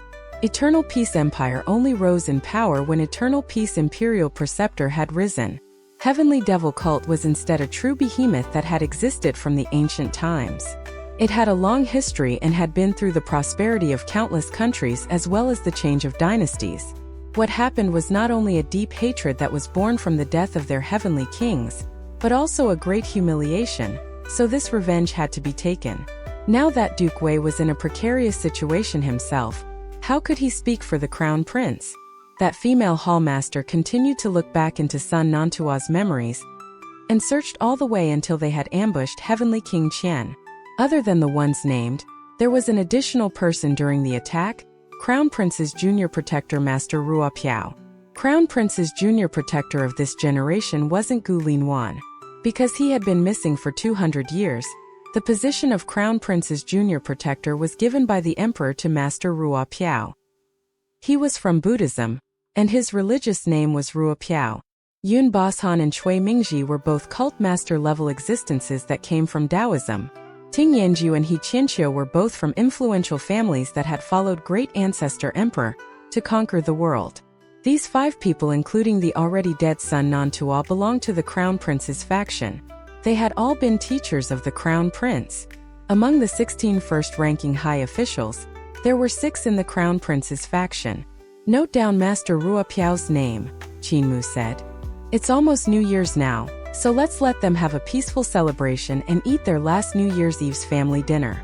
Sun Nantua is already dead and Nantua Side Palace has already been eliminated. Nantua Monastery is still around, so guardians and elders raise Nantua Monastery without leaving any trace. All of the guardians and elders acknowledged this command. Duke Wei let out a sigh of relief. This young cult master of Heavenly Devil Cult was still thinking logically. If they went in now and killed 6 first-ranking high officials of the Imperial Court in a short while, including the Crown Prince, the Emperor would definitely investigate and find out that it was the doings of Heavenly Devil Cult. Eternal Peace Imperial Court was the orthodox one after all. If they went against the Imperial Court, there would be no place left for Heavenly Devil Cult. In addition to that, Dao Sect and Great Thunderclap Monastery would definitely hit them when they were down. When that time came, Heavenly Devil Cult would be in danger. Killing one every few days could minimize their risk to the lowest. For example, to kill Sun Nantua and eliminate Nantua Monastery, Qinmu had used the identity of Roland's Golden Palace and brought Nantua Monastery's legacy treasure to bait the monks out. He also forced Sun Nantua into the open and lured him out of the capital city. Even though Sun Nantua was a cult master level existence, killing him and eliminating Nantua Side Palace only took an instant. Furthermore, since they didn't make their move in the capital, there was no traces left, so it could be said that everything had been perfectly executed and covered up nicely. Even if the emperor wanted to investigate, he wouldn't be able to find any clues. He would never know it was the doing of Heavenly Devil cult. After Sun Nantua had died, the crown prince would definitely be alerted, and it would be hard to lay their hands on him. If they made a move, they would probably fall into an ambush, so it would be better for them to pass this period of time in waiting. At this moment, Qin Mu looked at Wei Yong and Duke Wei, revealing a smile. Duke Wei felt a lingering fear in his heart and chuckled. "Cult Master, I have a very loud voice." "I know." Qin Mu smiled. "If Duke shouted, everyone in the capital city would probably hear you quite clearly. Does Duke think the method our sacred cult used to kill Sun Nantua was clean and fast?" Duke Wei's heart was hanging on a string. Qin Mu meant that he could eliminate them before they could even shout out a word. Duke Wei took in a deep breath. "I once had quite a deep friendship with your cult master Li." Qin Mu tilted his head and looked at the left and right guardians beside him. Shui Bai replied. The previous cult master had met with him a few times. They didn't have a deep friendship. Duke Wei's complexion turned black, and he looked around secretly, trying to see if there was a chance to escape. Qin Mu said solemnly, "Duke, my cult just lost 2 heavenly kings, so there are 2 seats empty. Since Duke belongs to an influential family but not to any sect, there shouldn't be anything stopping you from becoming our cult heavenly king, am I right?" Duke Wei gave 2 coarse laughs, then looked around and saw the 20 strong practitioners who had worked together to kill Sun Nantua standing up. The corners of his eyes twitched and he said, "I'm Duke Wei and I have an official position, so where would I find the time to be your cult's heavenly king? Why don't you give me an easier task?" Qin Mu smiled warmly down at him. "Don't worry, our sacred cult is quite idle. We will only trouble Duke Wei when we need to fight. It'll be just a title. Besides, not only are the cult heavenly kings idle, even I the cult master am also very idle. If something like this hadn't happened, there wouldn't have been the need for me to come out personally. If Duke isn't willing to, we won't make things difficult for you. As long as Duke makes an oath to not say what you saw today, you may leave. Everyone has too many misconceptions about our sacred cult. They even think that we are devils that don't even blink when slaughtering people. Don't you think so?" When he was done, he laughed out loud. The followers of Heavenly Devil Cult also laughed with him, but they were all putting on fake smiles. They looked like they were ready to fall onto the 2 intruders and silence them. "I'm willing," Duke Wei immediately said. Wei Yong hesitated for a moment and said, "Duke, shut up." Duke Wei turned his head around and scolded him. "You have landed me in hot soup. The reputation I built throughout my whole life is all tarnished now in the hands of you little brat. If you didn't shout out for Brother Qin, we could have left unscathed." Wei Yong pouted and said, "Old master, they said that they would let us leave, so why did you have to join their cult? Brother Qin is kind-hearted. He's not some kind of villainous person." Duke Wei blinked a few times. "Do you really think he's not a villainous person? If he's not a villainous person, how did he become the cult master of Heavenly Devil Cult?" Qin Mu coughed. "Heavenly King Wei, we normally call ourselves Heavenly Saint Cult, and not Heavenly Devil Cult. I'm also not a Devil Cult Master. I'm a Sacred Cult Master. Heavenly King Wei, keep this in mind." Wei Yong said excitedly, "Old father, the title Heavenly King stands out much more than Duke. Brother Qin, assign me a role as well." Duke Wei rolled his eyes at this little fatty. This brat didn't find it a trouble to enjoy the bustling scene. After pushing his own old father into the pit, he even wanted to jump in himself. He was helpless. "Heavenly King Yu, Heavenly King Shi, may I trouble you to brief Heavenly King Wei about our sacred cult?" Qin Mu looked around, then said, "Ladies and gentlemen, tear down this place and don't leave any traces behind."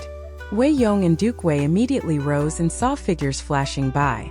In a short moment, the entire village was cleanly dismantled and all the planks and pillars were stacked neatly. Even the iron walks, kerosene, and stands were all put away. A few hall masters unfurled their huge flags and gently covered the planks and pillars with them. When the huge flags were pulled back, the planks and pillars had all vanished without a trace.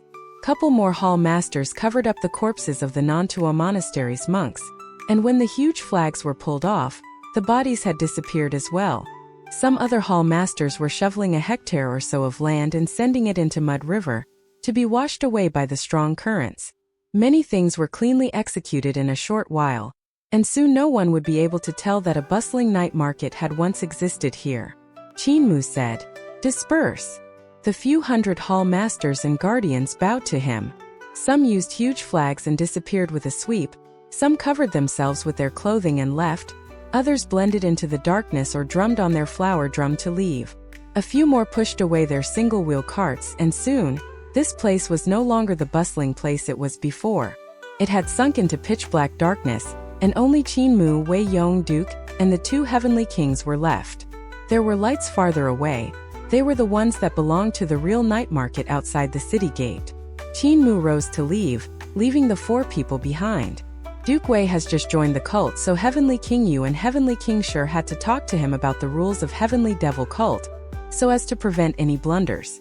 Qin stopped the on-way back to the city as he enjoyed the night market and the flower lanterns. There were scholars and beauties who enjoyed themselves in the brightly lit streets and forgot to go home. There were also literary people who were showing off their literary excellence, martial artists who showed off their skills, and maidens laughing from time to time. The capital city has indeed a myriad of things and is a place of glory for its illustrious people. Qin was deeply moved. Suddenly goose feathers came swirling down from the sky as the snow arrived. The sparkling snowflakes landed on the shoulders of the people who had forgotten to go home, and many of them raised their heads up to the sky. Quite a number of them exclaimed, "Beautiful snow!" The snow was lighted up by the lamps in the city and became even more sparkly. There were quite a number of maidens standing under the roofs of the shops, stretching their hands out and letting the cool snowflakes land in their palms. The people on the street didn't decrease because of the snow. Instead, more and more people came out. It's snowing and the end of the year is coming. I reckon Imperial College will let the scholars go home for New Year's soon. I wonder if Granny and the rest are back in the village. Billowing white steam was given off by numerous stalls on both sides of the street, spreading a nice fragrance around. Qin sat down in front of one stall and said, "Boss, 2 bowls of mincemeat noodles, add more chili oil." "Okay." After a moment, 2 big bowls of minced meat noodles were served with a layer of spicy red chili oil covering the surface. A few pieces of pork floated about, which was 70% lean and 30% fat meat. There were also some garlic shoots and leaves, bringing out the fragrance of this dish. Qin took a bite and felt invigorated by the spiciness. He had only eaten once today and was feeling hungry. Thus, he radiated with heat as he slurped up the bowls of noodles. At this moment someone laughed. "Old brother Qin, I finally found you. You had promised to build an iron shell ship for him, now you can't run." "Boss, I want 4 bowls of minced meat noodles. Make them spicier, he will pay." When the person was done ordering, he sat down opposite of Qin. Qin looked at that person and smiled. "Brother Fan Yunxiao, why have you come to the capital?" The person was indeed Fire Bandit Fan Yunxiao. He had a knife scar across his left eye, but Qin suspect it was pasted on. "Don't bring it up, what wretched luck I've had." Fan Yunxiao sighed. "It's sad just talking about it. My ship crumbled to pieces and disassembled in midair, so everyone inside almost fell to their deaths. I had to exhaust all of my strength to catch them in midair. However, I couldn't send them to the capital city, so I had to compensate them quite a sum of money. This morning I went to find you, but you ended up not in Imperial College. I decided to take a walk around the capital and coincidentally saw you here. You must help me build an iron shell ship. Now that the world is peaceful again, I'm going back to my business." Qin had a weird expression. With the world at peace, the business this bandit mentioned was his old business. He was planning to forego turning good and return to being a bandit once again. "Have you prepared enough black iron, black copper and money?" Qin asked. "And also the blueprints of the flying ship. Without a blueprint, it isn't easy to build one." "It's is all prepared. I bribed the official registrar of the shipyard and got a set of blueprints for the flying ship." The minced meat noodles were served and Fan Yunxiao took a big mouthful before exclaiming, "How spicy, how fragrant. I have also bought the black iron and black copper. They're in a shipyard beside Mud River, outside the city. I'm now bankrupt and can only rely on this iron shell ship to earn more money." Qin smiled. "All right, I'll help you finish building the ship before Imperial College goes on a holiday.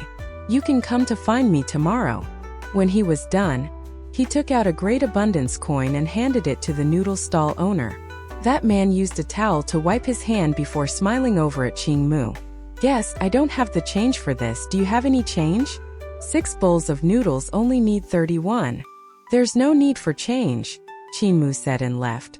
Fan Yunxiao looked at his back figure and exclaimed, "How rich!"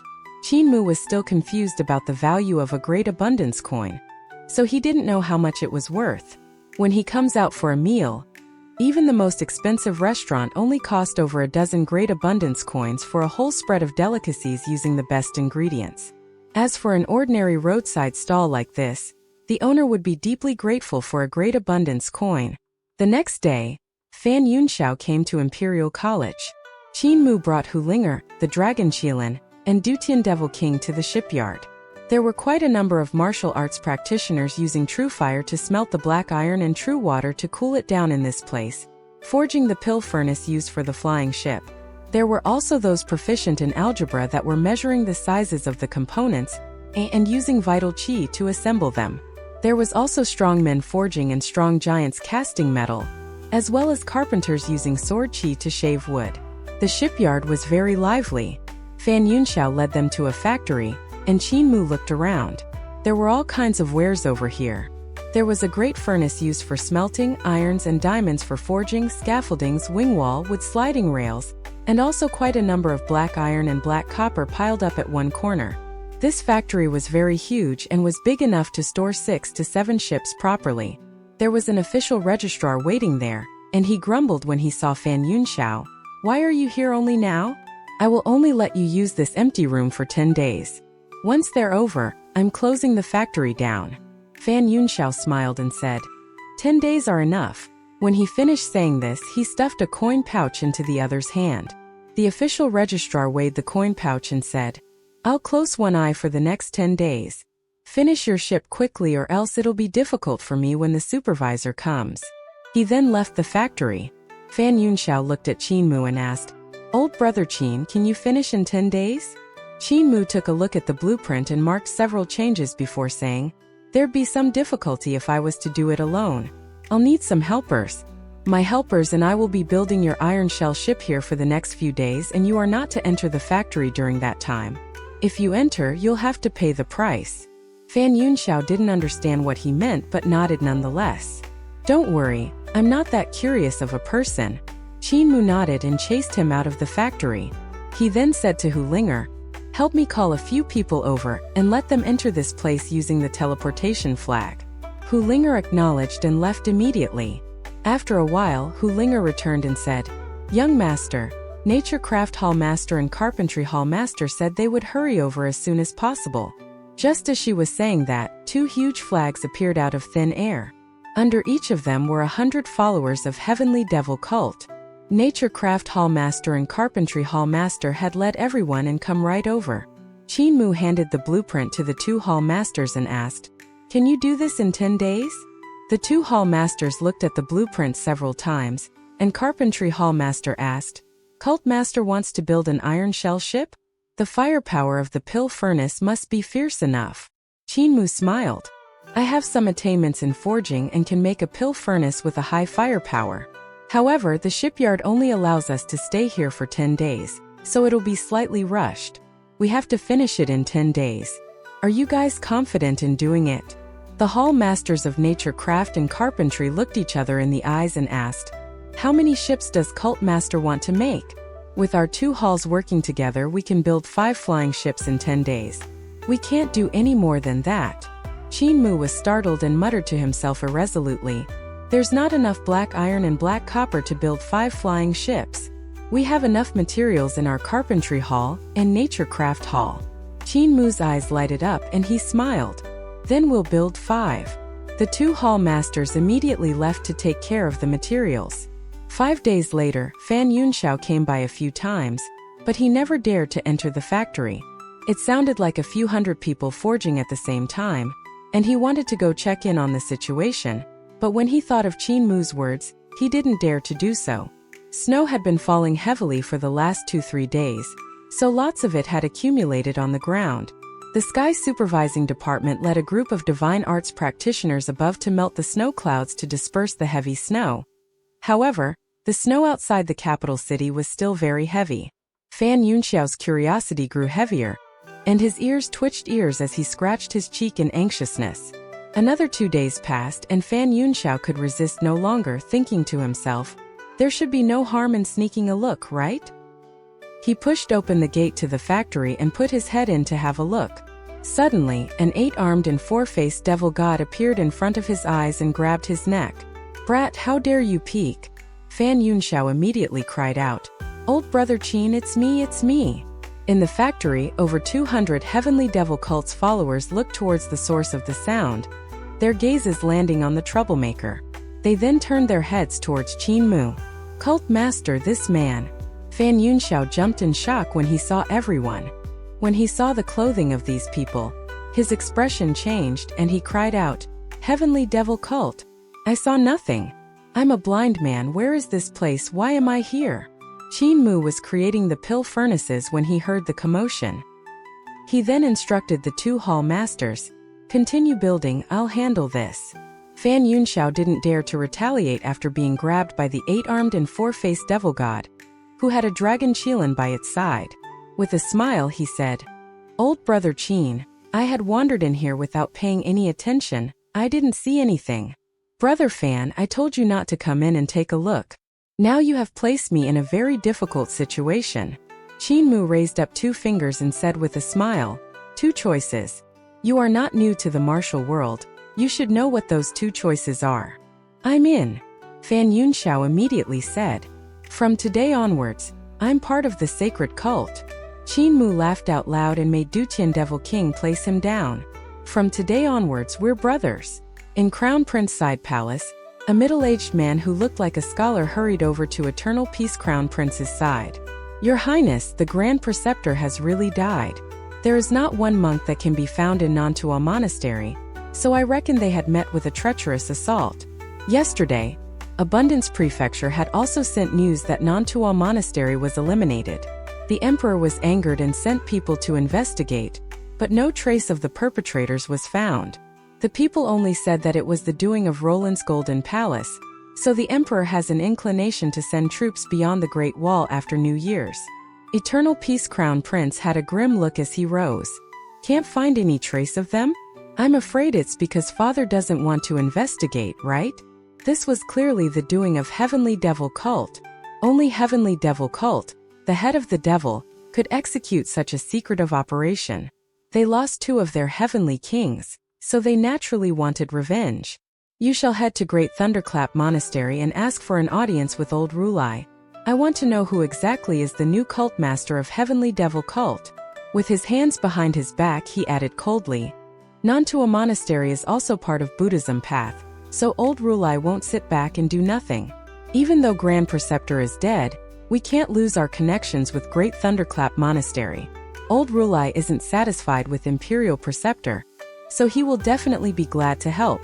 I will have to kill a person to warn all others, to make sure the sects in the martial world see clearly that I'm not a useless person. Those who dare to touch my men shall wait to be eliminated. Your Highness, Heavenly Devil Cult is still one of the 3 biggest sections. Even though they haven't had a cult master for the past 40 years, they are still not to be underestimated. That middle-aged man continued. Since they haven't been eradicated even after having no cult master for this many years and are still this powerful, this shows how united they are. If it was Great Thunderclap Monastery or Dao sect, would they dare to have no Rulai or Dao master for 40 years? If you underestimate Heavenly Devil Cult, you will only be at a disadvantage. Eternal Peace Crown Prince shook his head and said, Don't worry, I won't underestimate Heavenly Devil Cult. For it to get rid of Grand Preceptor's son Nantua, the monks of Nantua Side Palace, and Nantua Monastery without any news reaching the outside world, they can't be seen as weak. How would I underestimate a cult like this? The middle-aged man gave a puzzled look and Eternal Peace Crown Prince continued. There's no need for me to make a move against Heavenly Devil Cult. Dao Sect, Great Thunderclap Monastery. These 2 sacred grounds have a far longer grudge with them than Eternal Peace Empire. The 2 sacred grounds want more than anything to get rid of this chief of the devil path, They just hadn't had the chance. What if the Emperor of Eternal Peace Empire no longer stood against these sects? What if the Emperor of Eternal Peace Empire no longer supported Imperial Preceptor's reform? What if the Emperor of Eternal Peace Empire dismissed Imperial Preceptor? What if the Emperor of Eternal Peace Empire made the struggle between sects and countries vanish like smoke in thin air? Do you think Dao sect and Great Thunderclap Monastery would be willing to ally themselves with this emperor? Would Dao sect and Great Thunderclap Monastery be willing to support this emperor? The body of the middle-aged man trembled slightly as he looked at his superior. With a deep gaze, Eternal Peace Crown Prince said indifferently, "Even though my father has great skills in strategy, he is too trusting of Imperial Preceptor. With such trust in him, more than half of the Imperial Court belongs to him. The roots of our Ling family are going to be lost. Father has let Imperial Preceptor's power grow, so if Imperial Preceptor decides to rebel, there will be nothing to do. If Imperial Preceptor continues to grow like this, the world is going to change, and the dynasty will be changing hands." With a stern gaze he said solemnly, "The older generation of our Ling family, the people with lofty ideals, have all seen the first signs of this. This was the reason why 8th uncle supported me. 8th uncle had exhorted father before, but father remained obstinate and chose to believe in Imperial Preceptor. 8th uncle was helpless and hoped that I would change things." He got worked up and said with sorrowful anger, "8th uncle was a senior of Ling family who had conquered the world along with the ancestor. 8th uncle of our Eternal Peace Empire didn't mind bearing the name of traitor to the country and contacted the sects of the martial world as well as the officials everywhere. All of this was to pave the way for me, to pull Imperial Preceptor off his horse. What a pity that it was all for naught. He couldn't even have a complete corpse after death, his head having been severed by Imperial Preceptor, that wretch. There are even rumors in all levels of society saying that he wasn't loyal." Eternal Peace Crown Prince shed tears and slammed the table violently, both of his eyes red. "I can't watch as our Ling family's country gets destroyed under father's hand, even if I have to become unfilial. I can't be both loyal and filial, so I will be loyal to the Ling family. Some things have to be done, I can't not do it." He walked to and fro in excitement. "How laughable, my brother and sisters are still leading a befuddled existence, and don't know about the impending doom that's about to fall on our Ling family. Father has already been overridden by Imperial Preceptor, and if the Ling family is chased off the throne, they will all be annihilated. I can't let this happen, I can't let Imperial Preceptor, this devil, take over our nest. I will have to become the emperor and stop all this from happening." In the shipyard, Nature Craft Hall and Carpentry Hall used 10 days to build 5 ships. Everyone installed the 15 pill furnaces that Qin Mu had forged and connected them to the bronze beasts. Qin Mu did minor adjustments to the blueprints of the flying ships and changed some layout. Every ship needed to have 3 pill furnaces installed. There were 3 bronze beasts on the ship, with 2 at the aft of the ship and 1 at the bottom. The heads of the bronze beasts could turn in all directions. Changing the materials of the flying ship from wood to black iron and black copper had resulted in its weight increasing exponentially. 1 pill furnace was definitely not enough to make it fly, so Qin Mu added 2 more. Besides that, another bronze beast that could spew fire was added to the bottom of the ship, which could make it less shaky when taking off and landing. There were 3 big and 2 small ships among the 5 iron shell ships. Even though they were small, they were complete in every detail. All of the guest rooms in the hold of the smaller ships also had everything that was needed. Qin Mu made his men paint wood grains on the 5 ships, so that they would look like 5 wooden flying ships. This was so they wouldn't be universally shocking. Fan Yunxiao was abnormally excited and kept walking to and fro around the 5 ships. "Cult Master, which ship is mine?" Qin Mu pointed at the smaller ship and Fan Yunxiao's expression instantly turned ugly. "Can't I get a bigger ship? Big ships are used for transporting soldiers and fighting in war. Their speed ain't as great as that of the smaller one," Qin Mu explained. "If you want to continue being a fire bandit, it's best for you to choose the small one. If you want the big one, you can use it to ferry passengers. However, big ship consumes more medicinal stones and you might not earn enough from ship fares to buy them in times of peace." Fan Yunxiao hesitated for a moment. "In that case, I shall choose the small ship. What are you going to use the other small ship?" Even though it was a small ship, it wasn't really that small. It was 30 yards long, 10 yards wide, 15 yards tall, and able to ferry around 20-30 people. Qin Mu had made the disciples of Heavenly Devil Cult change their clothing before driving the 3 big ships out. He then sent the smaller ship to Imperial College while saying, "It's almost New Year's, this smaller ship will be my mode of transport. Incense Master Fan, you have already entered the Bandit Hall of our sacred cult. Bandit Hall is part of our sacred cult, so I won't say anything more. It's a way of living for our cult's disciples after all. You can plunder people's riches, but you can't take their lives nor rape them. I was from Dao sect, and even though I was chased out by old Dao Master, we fire bandits never take people's lives nor do we ever rape them. Don't worry, there are 360 trades and each trade has its own master. I will definitely do my best and not let down cult master's great hopes for me." Qin Mu was flabbergasted. He only waved his hand after quite some time while looking at Fan Yunxiao boarding the small ship with excitement. More than a dozen fire bandits were pushing the ship out of the factory using the wooden rails with all of their strength.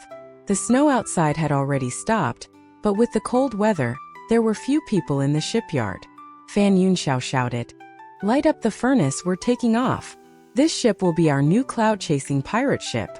We're no longer turning good. Fly the flag of our fire bandits. What's outside is the sky and countless riches." The iron shell ship slowly rose, its speed gradually increasing. When the ship suddenly broke through the air, Qin Mu could hear the fire bandits crying out, "So cold, so cold. Boss Fan, don't stand on the deck. Come in to get warm." Qin Mu saw them off before returning. He then brought the dragon Qilin, Hu Linger and Dutian Devil King back to the capital. Lots of snow had fallen a couple days ago, so even though it had stopped, the sky was still filled with gloomy dark clouds. No sunlight could be seen as cold wind raged on, freezing everything it found. "It's been 10 days since we saw the sun," Hu Linger said as she looked up at the sky. She couldn't sit still in the factory and frequently ran outside. Qin Mu was slightly stunned. There has been no sun for the past 10 days? It seemed like the snow was quite heavy, but why didn't the sun come out even after the snow had stopped? He didn't think too much about it. Now that it was getting closer and closer to New Year's, there was also some flavor of it in the capital as everything was decorated with lanterns and colored banners. Qin Mu walked into the city only to see flying ships going up into the sky. Besides the soldiers on the ships, there were also some ministers of the imperial court. He wondered why they were going up. It doesn't seem like they're going to war. Qin Mu raised his head but only saw the dozen flying ships going higher and higher. They headed up above instead of any horizontal direction, and he was left bewildered. He returned to Imperial College and saw many scholars discussing New Year's. No one was talking about why the ministers had flown into the clouds. There were also some scholars discussing about the flying ship that had docked in front of scholars' residence. I wonder which rich son actually got a flying ship as a mode of transport. The next day the sky was still gloomy.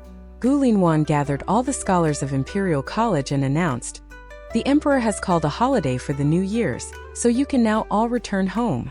The entire mountain erupted in cheers. Qin Mu raised his head and saw a couple more flying ships rising into the sky, towards a higher altitude.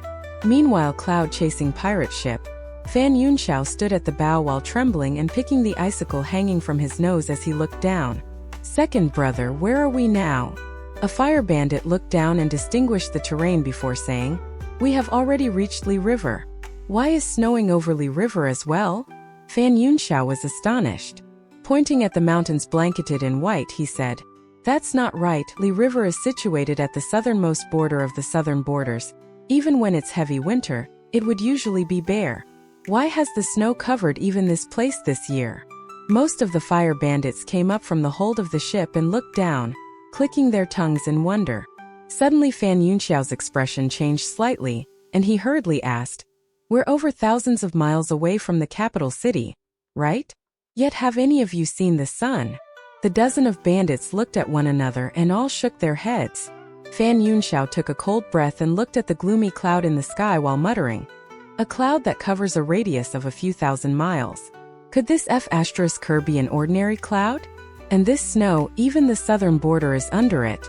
This coming year might not be a year of peace but instead might be a year of disaster with starving people everywhere." If people starve and have nothing to eat, they will start to rebel. I thought I could earn quite a sum of money during the couple years of peace. Second brother, increase the firepower of the pill furnaces to their maximum.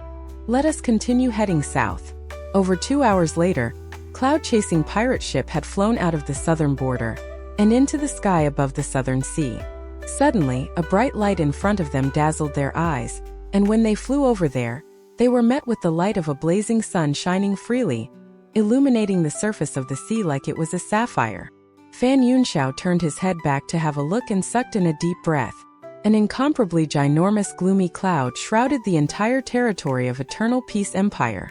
In Imperial College, Qin Mu packed up his luggage and prepared to return to Great Ruins when a directorate walked over while shouting in a loud voice. Palace Grandee, the Emperor has ordered that all officials with 6th ranking and above have to head to the Imperial Court for discussion.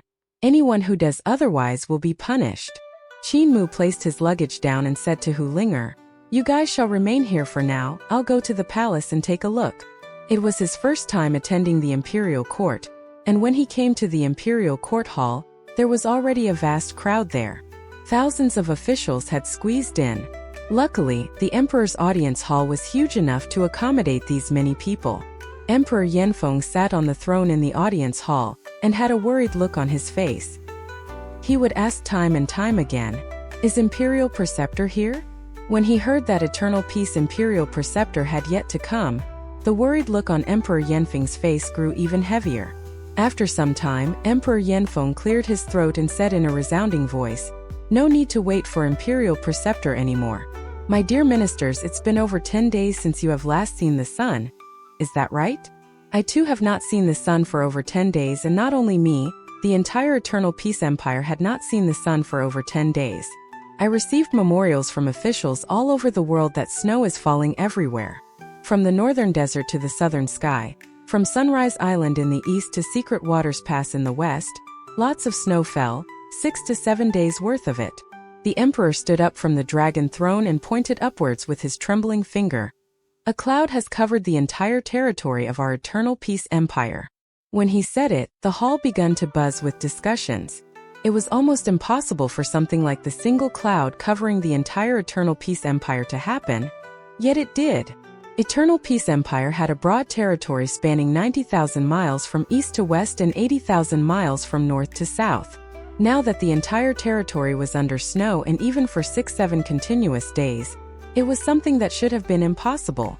Divine arts practitioners had the ability to summon wind and rain, but they could only make the rain descend and the wind blow in a small area. They could never control the kind of spell that could cover the entire Eternal Peace Empire. However, this was no natural disaster. It rarely snowed in the south of Gold River, while it was even more impossible to have rainy or cold weather at the south of Surging River. On top of that, when it came to Li River, all 4 seasons were like summer, so there was no possibility of snow there. If that wasn't enough, the snow had descended on the whole empire at the same time. Emperor Yanfeng gave a cough and quieted all the ministers. Minister of Agriculture, there are probably quite a number of ministers who don't understand how scary this snow is. You can explain it to them. An old minister stepped out of the ranks. He was the Minister of Agriculture of Eternal Peace Imperial Court and managed the agriculture of the entire empire. He bowed and said, "Your Majesty, ministers, this snow disaster doesn't affect the next year's harvest for the villages to the north, since they are used to enduring through winter and had made preparations. The crucial point is the south. After this huge snow, the villages of the south will probably be frozen clean. When the next year comes, the south would most likely have no harvest at all." The Minister of Revenue immediately asked, "Minister of Agriculture, by the south you mean?" "Everything south of Gold River." All of the ministers took in a cold breath, and even Qin Mu was shocked. He also had a geographic map of Eternal Peace Empire. Gold River originated in the Great Ruins and stretched all the way to the east for tens of thousands of miles before entering the ocean. The land south of Gold River was 2/3 of Eternal Peace Empire's land. This meant that 2/3 of the Empire's land would have no harvest. This, Your Majesty, I think we should channel the rations and fodder from all places to the south, preparing to send relief. Grand servants stepped out of the ranks and bowed. The south just went through a war, so there are many counties that still require relief. I'm afraid that the rations there have already been depleted, so may your majesty channel rations from the north to save those people from the disaster. Minister of Agriculture sighed. As of now, we can't channel anything. Lords might not know, but the war had depleted rations and most of them are gone everywhere. If we channel the rations to the south now, they will only be eaten by the starving people. Once these rations are finished, we won't even have the grains to plant anymore, and there will be nothing to eat when autumn comes. Lord Grand Servant, if the starving people have nothing to eat, they will start eating humans. Are we supposed to just let the people of the south starve? Minister of Agriculture said. Provisions would have to be transported to the south, but we must provide them in limited quantity. We need to give them just enough to survive. There are actually some granaries in the south, but they all belong to influential families and landlords. If we want to touch their provisions, I'm afraid they would instigate the disaster victims to rebel. Your Majesty. Emperor Yanfeng's expression sunk and he said, I will think of something regarding the provisions of the influential families and landlords. Continue. Yes. Other than the south, there's another huge disaster looming over us, said Minister of Agriculture. The north is usually cold during winter, but it's even colder this year. Walking through a few counties in the north, I discovered farmers chopping down trees to burn them for warmth. This resulted in many forests being cleared out, turning the area bare. For the north, which can endure the cold to resort to chopping trees for warmth, you can imagine the current situation in the south. If the trees in the south are completely cleared out, mountain torrents, landslides, and floods will definitely become endless. A natural disaster can result in a man-made disaster, and a man-made disaster can result in many more natural disasters. However, if we don't let the victims chop down trees for warmth, I'm afraid that countless people will be frozen to death. When that time comes, I'm afraid most of the families will die. Emperor Yanfeng let out a deep breath, and the ministers of the imperial court also became quiet. It was so silent that even the noise of breathing became jarring. If they didn't chop down the trees to burn, the farmers would be frozen to death. Yet if they chopped down the trees, there would be more disasters. A snow disaster had made a huge empire like Eternal Peace Empire sink into circumstances in which they had to make a difficult choice. Minister of Agriculture continued. The crucial point is that we don't know how long this cloud will last.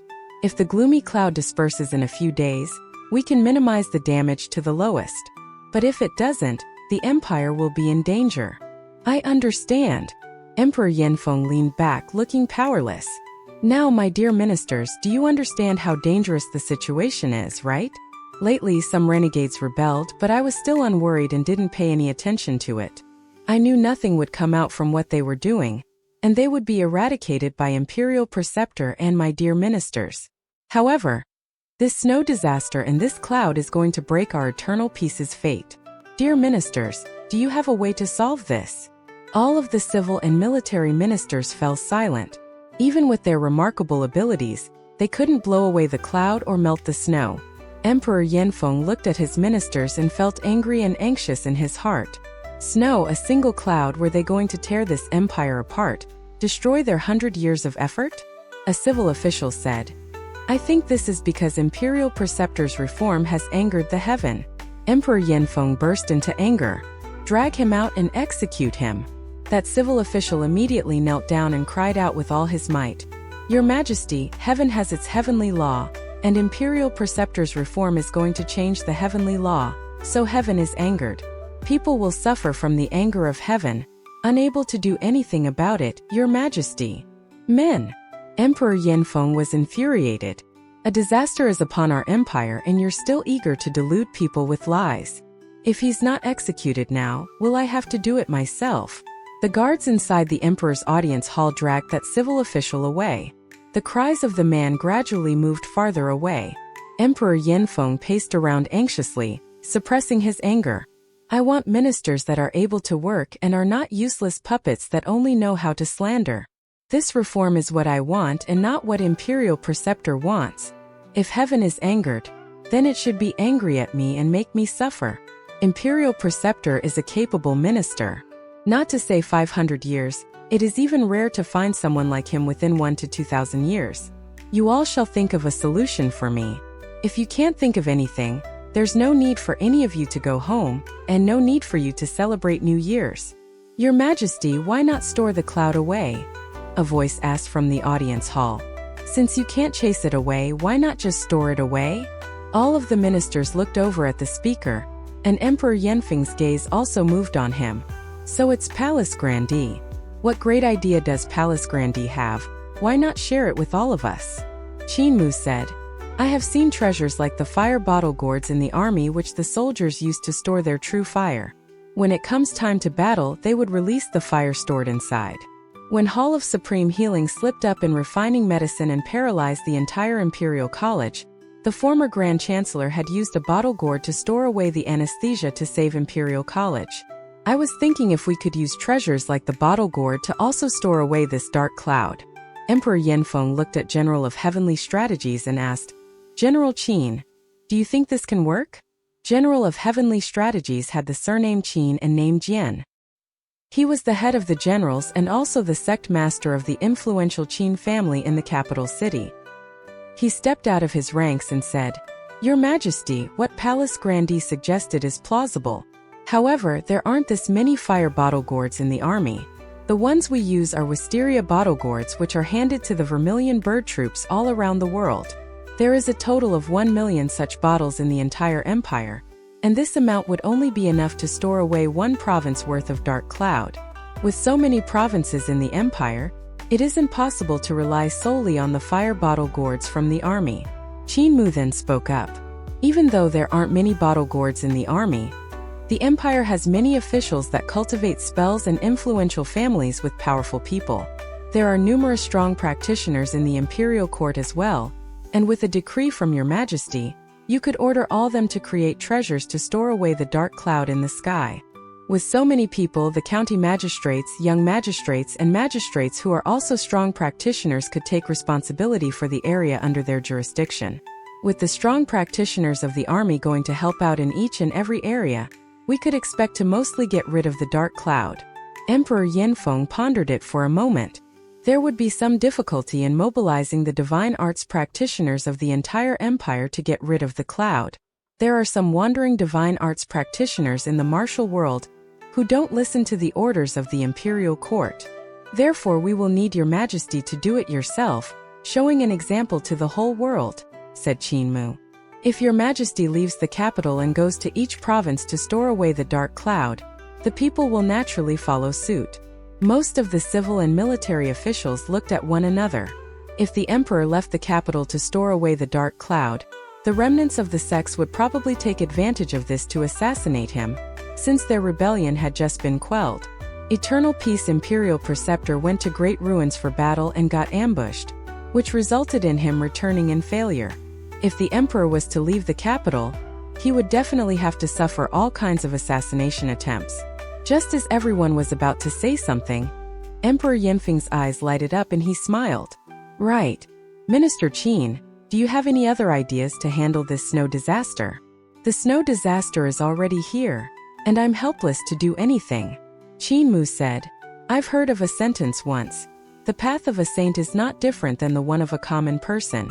With so many divine arts practitioners in the world, if the sun came out and melted the snow, you could have these divine arts practitioners personally go down to help clear up the frozen villages.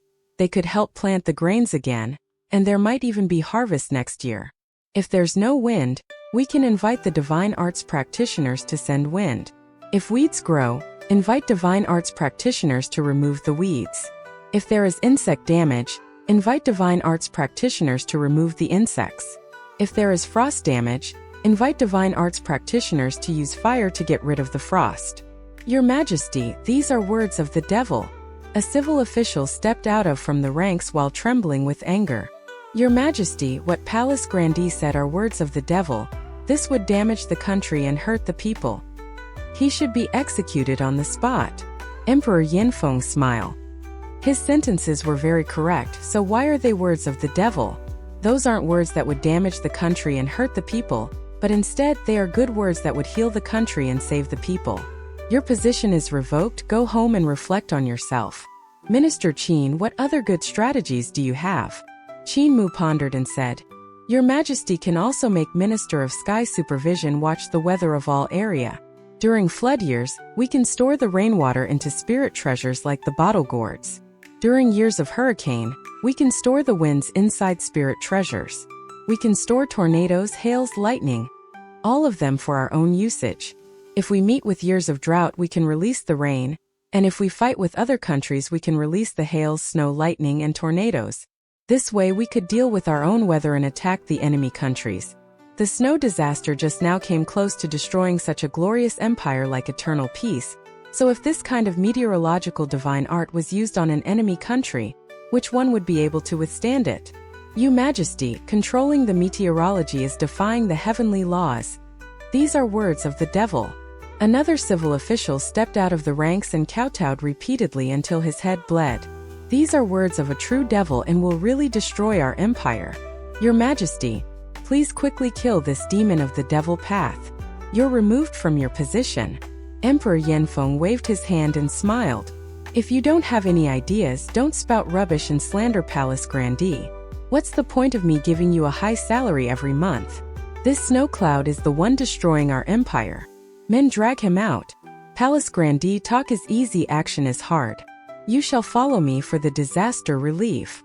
Qin Mu hesitated and said with embarrassment, I still have to go home for New Year's. I can recommend some people who could help your Majesty. Emperor Yanfeng laughed out loud and felt that the dark cloud which had shrouded his heart had dispersed. He waved his hand. Approved. That's fine. I'm in need of people now, and if the people you recommend are really useful, I won't leave you wanting. Duke Wei's heart trembled slightly. Heavenly Devil Cult is going to enter the Imperial Court. Come to say of it, I'm now the Heavenly King of Heavenly Devil Cult and have long entered the Imperial Court. This young cult master really knows how to curry favor. With Imperial Preceptor not in the Imperial Court these days, he took the chance to plant his men.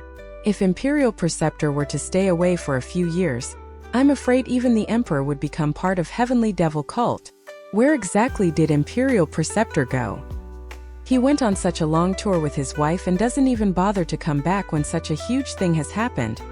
This cloud is big enough yet not big enough. This cloud and snow in Eternal Peace Empire are more like a warning. In the west, on majestic Mount Meru, the golden-topped Great Thunderclap Monastery stood tall. It was situated atop the layer of clouds, and old Rulai looked towards the territory of Eternal Peace Empire. He could see the sun shining with a golden brilliance, which made the sea-sized cloud abnormally bright. Once, in the long history of Great Thunderclap Monastery, we have witnessed such a meteorological attack. Below old Rulai's seat, the numerous bodhisattvas, venerables, arhats stood in great numbers and listened to his words. That meteorological attack was even larger than this one. It came with heavy snow and a similar dark cloud.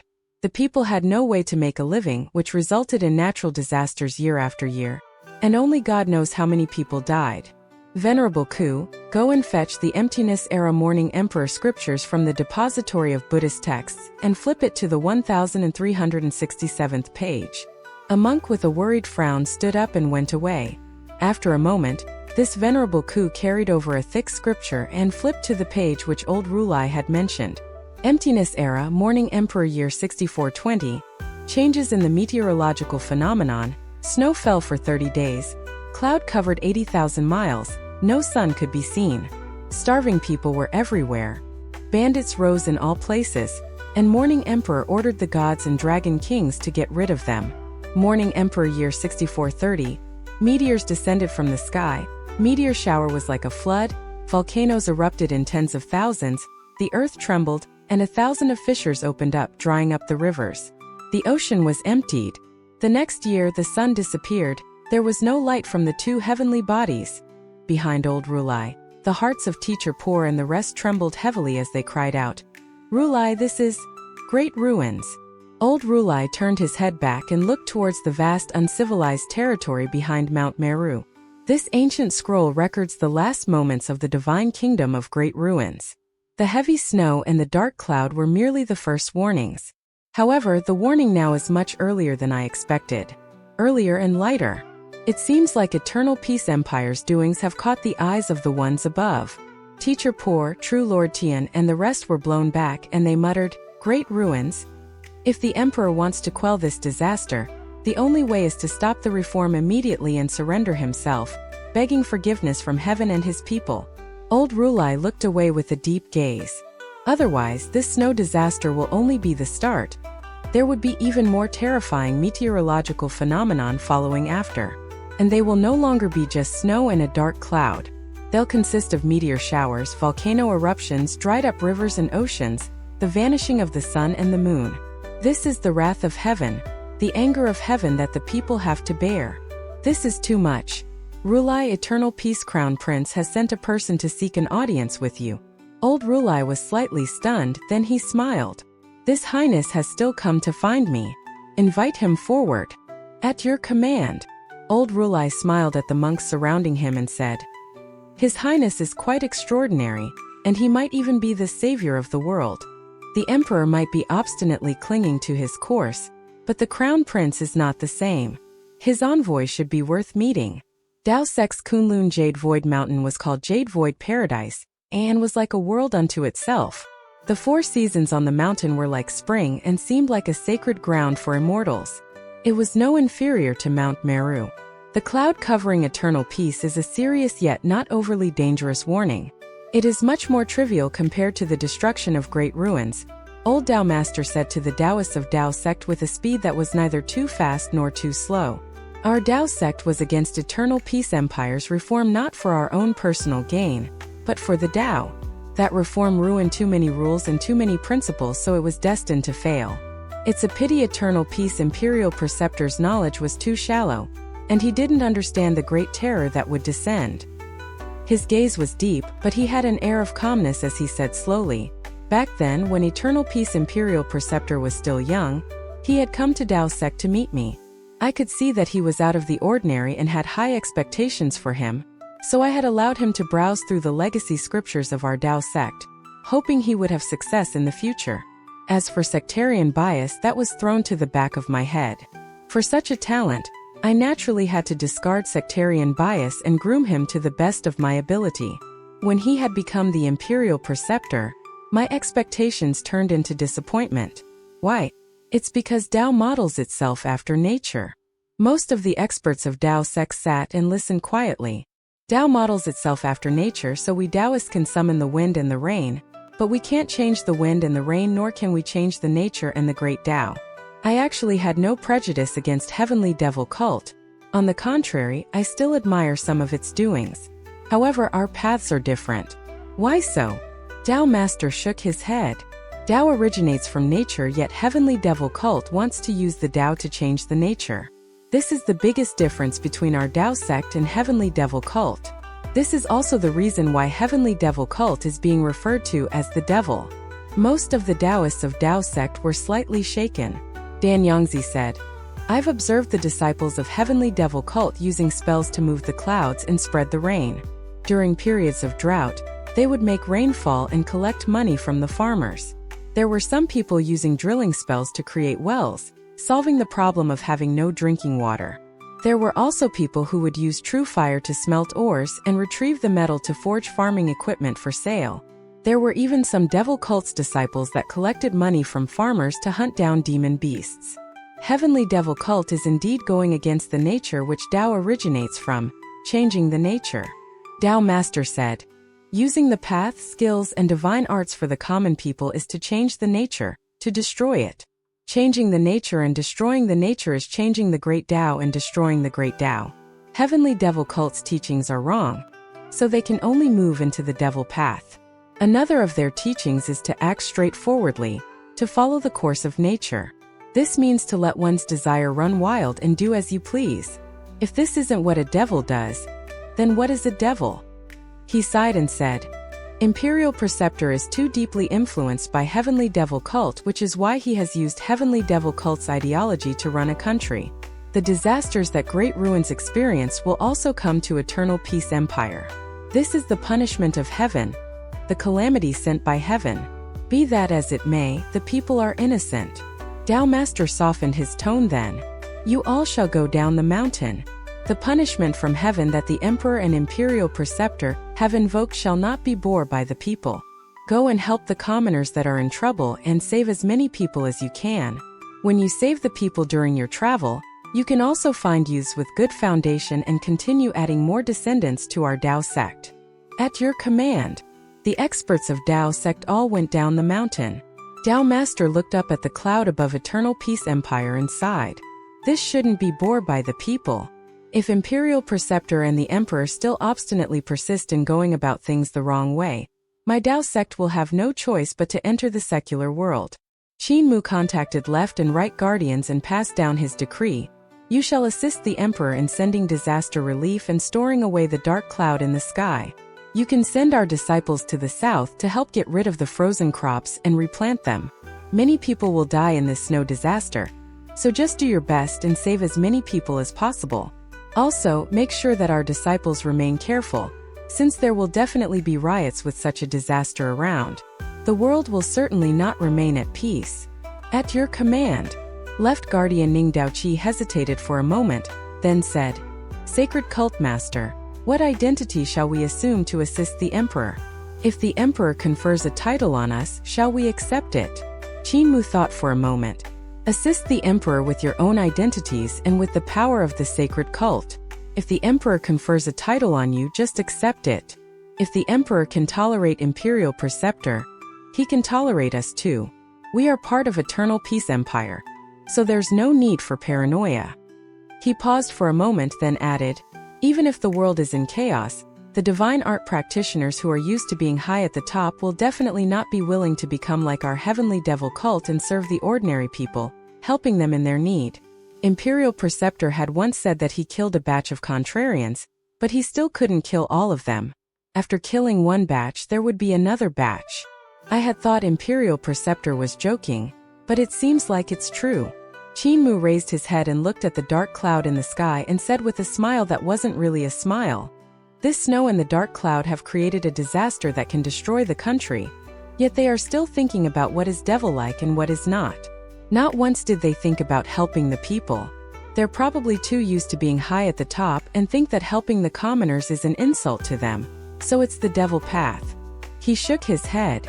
These kind of people aren't few in number, and there are probably extremists among them who would take this chance to rebel or even target our heavenly saint cult. You too must be careful. Cult Master, don't worry.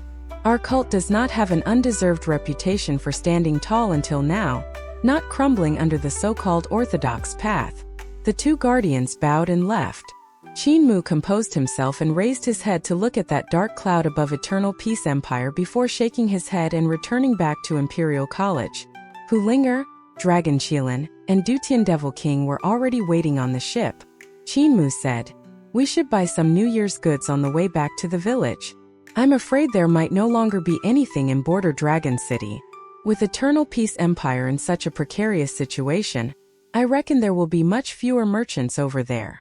Dutian Devil King raised his head and sized up the sky while chuckling. Your world is going to be in trouble. This heavy snow and dark cloud has shrouded the entire territory of your Eternal Peace Empire. Right? Qin Mu's heart moved slightly and he asked politely, Lord Devil King, what wise opinion do you have? Kneel down and lick my toes, then I will tell you. Dutian Devil King said, acting high and mighty. Qin Mu threw a glance at Hu Linger, and she opened the compartment in the chest area of the eight-armed god statue. She sat down inside and controlled Dutian Devil King to kneel down and stretch his tongue out to lick Qin Mu's shoes. Dutian Devil King immediately cried out, Devil can be killed but cannot be humiliated. Stop. I'll say it. Qin Mu raised his hand. Hu Linger relaxed her control, and Dutian Devil King immediately jumped up. He spat twice and no longer dared to be impudent. These few days, Hu Linger had been oddly clever and messed with Dutian Devil King until he became submissive. He felt that a wise devil knew better than to fight when the odds were against him, so he could only cooperate with the demon fox. Dutian Devil King raised his hand to wipe his mouth and sneered. This is the method of a god and not any normal god. If my true body descended, I could also execute this kind of action and use a meteorological phenomenon to attack, eliminating the entire human race. I could wipe out your race and turn this world into the new Dutian. However, the god that used this meteorological attack seems to be a little gentler, so they didn't land a ruthless blow. I reckon this snow and cloud are merely a gentle warning. Warning. Qinmu was stunned. Just a gentle warning? This gentle warning would probably kill millions of commoners, since they wouldn't be able to make it through winter. He got lost in thought, and his mind ventured to great ruins. Because of the decree of a god and a devil, the people of great ruins were abandoned and gained the despise of everyone else. If the gods and devils don't die, there will be no end to trouble. Qinmu said coldly, "Wife, if the gods and devils don't die, there will be no end to trouble." Eternal Peace Imperial Preceptor stood on the clouds high up in the sky while looking at that incomparably vast cloud above Eternal Peace Empire and sighed ruefully. The woman beside him could only be said to be of average beauty. She wasn't incredibly pretty, but she was not ugly either. She had a pleasant look and was one of the palace maids rewarded to Imperial Preceptor. Among the many of them, she was the only one that became his wife. The thoughts of this woman were very incisive as she asked, "Husband didn't go back this time. Is it because you feel that the emperor can solve this natural disaster? Even if the emperor can't solve it, there will be people who will solve it for him. There's no need for me to return." Eternal Peace Imperial Preceptor smiled. "Let us go to the little jade capital in the sky."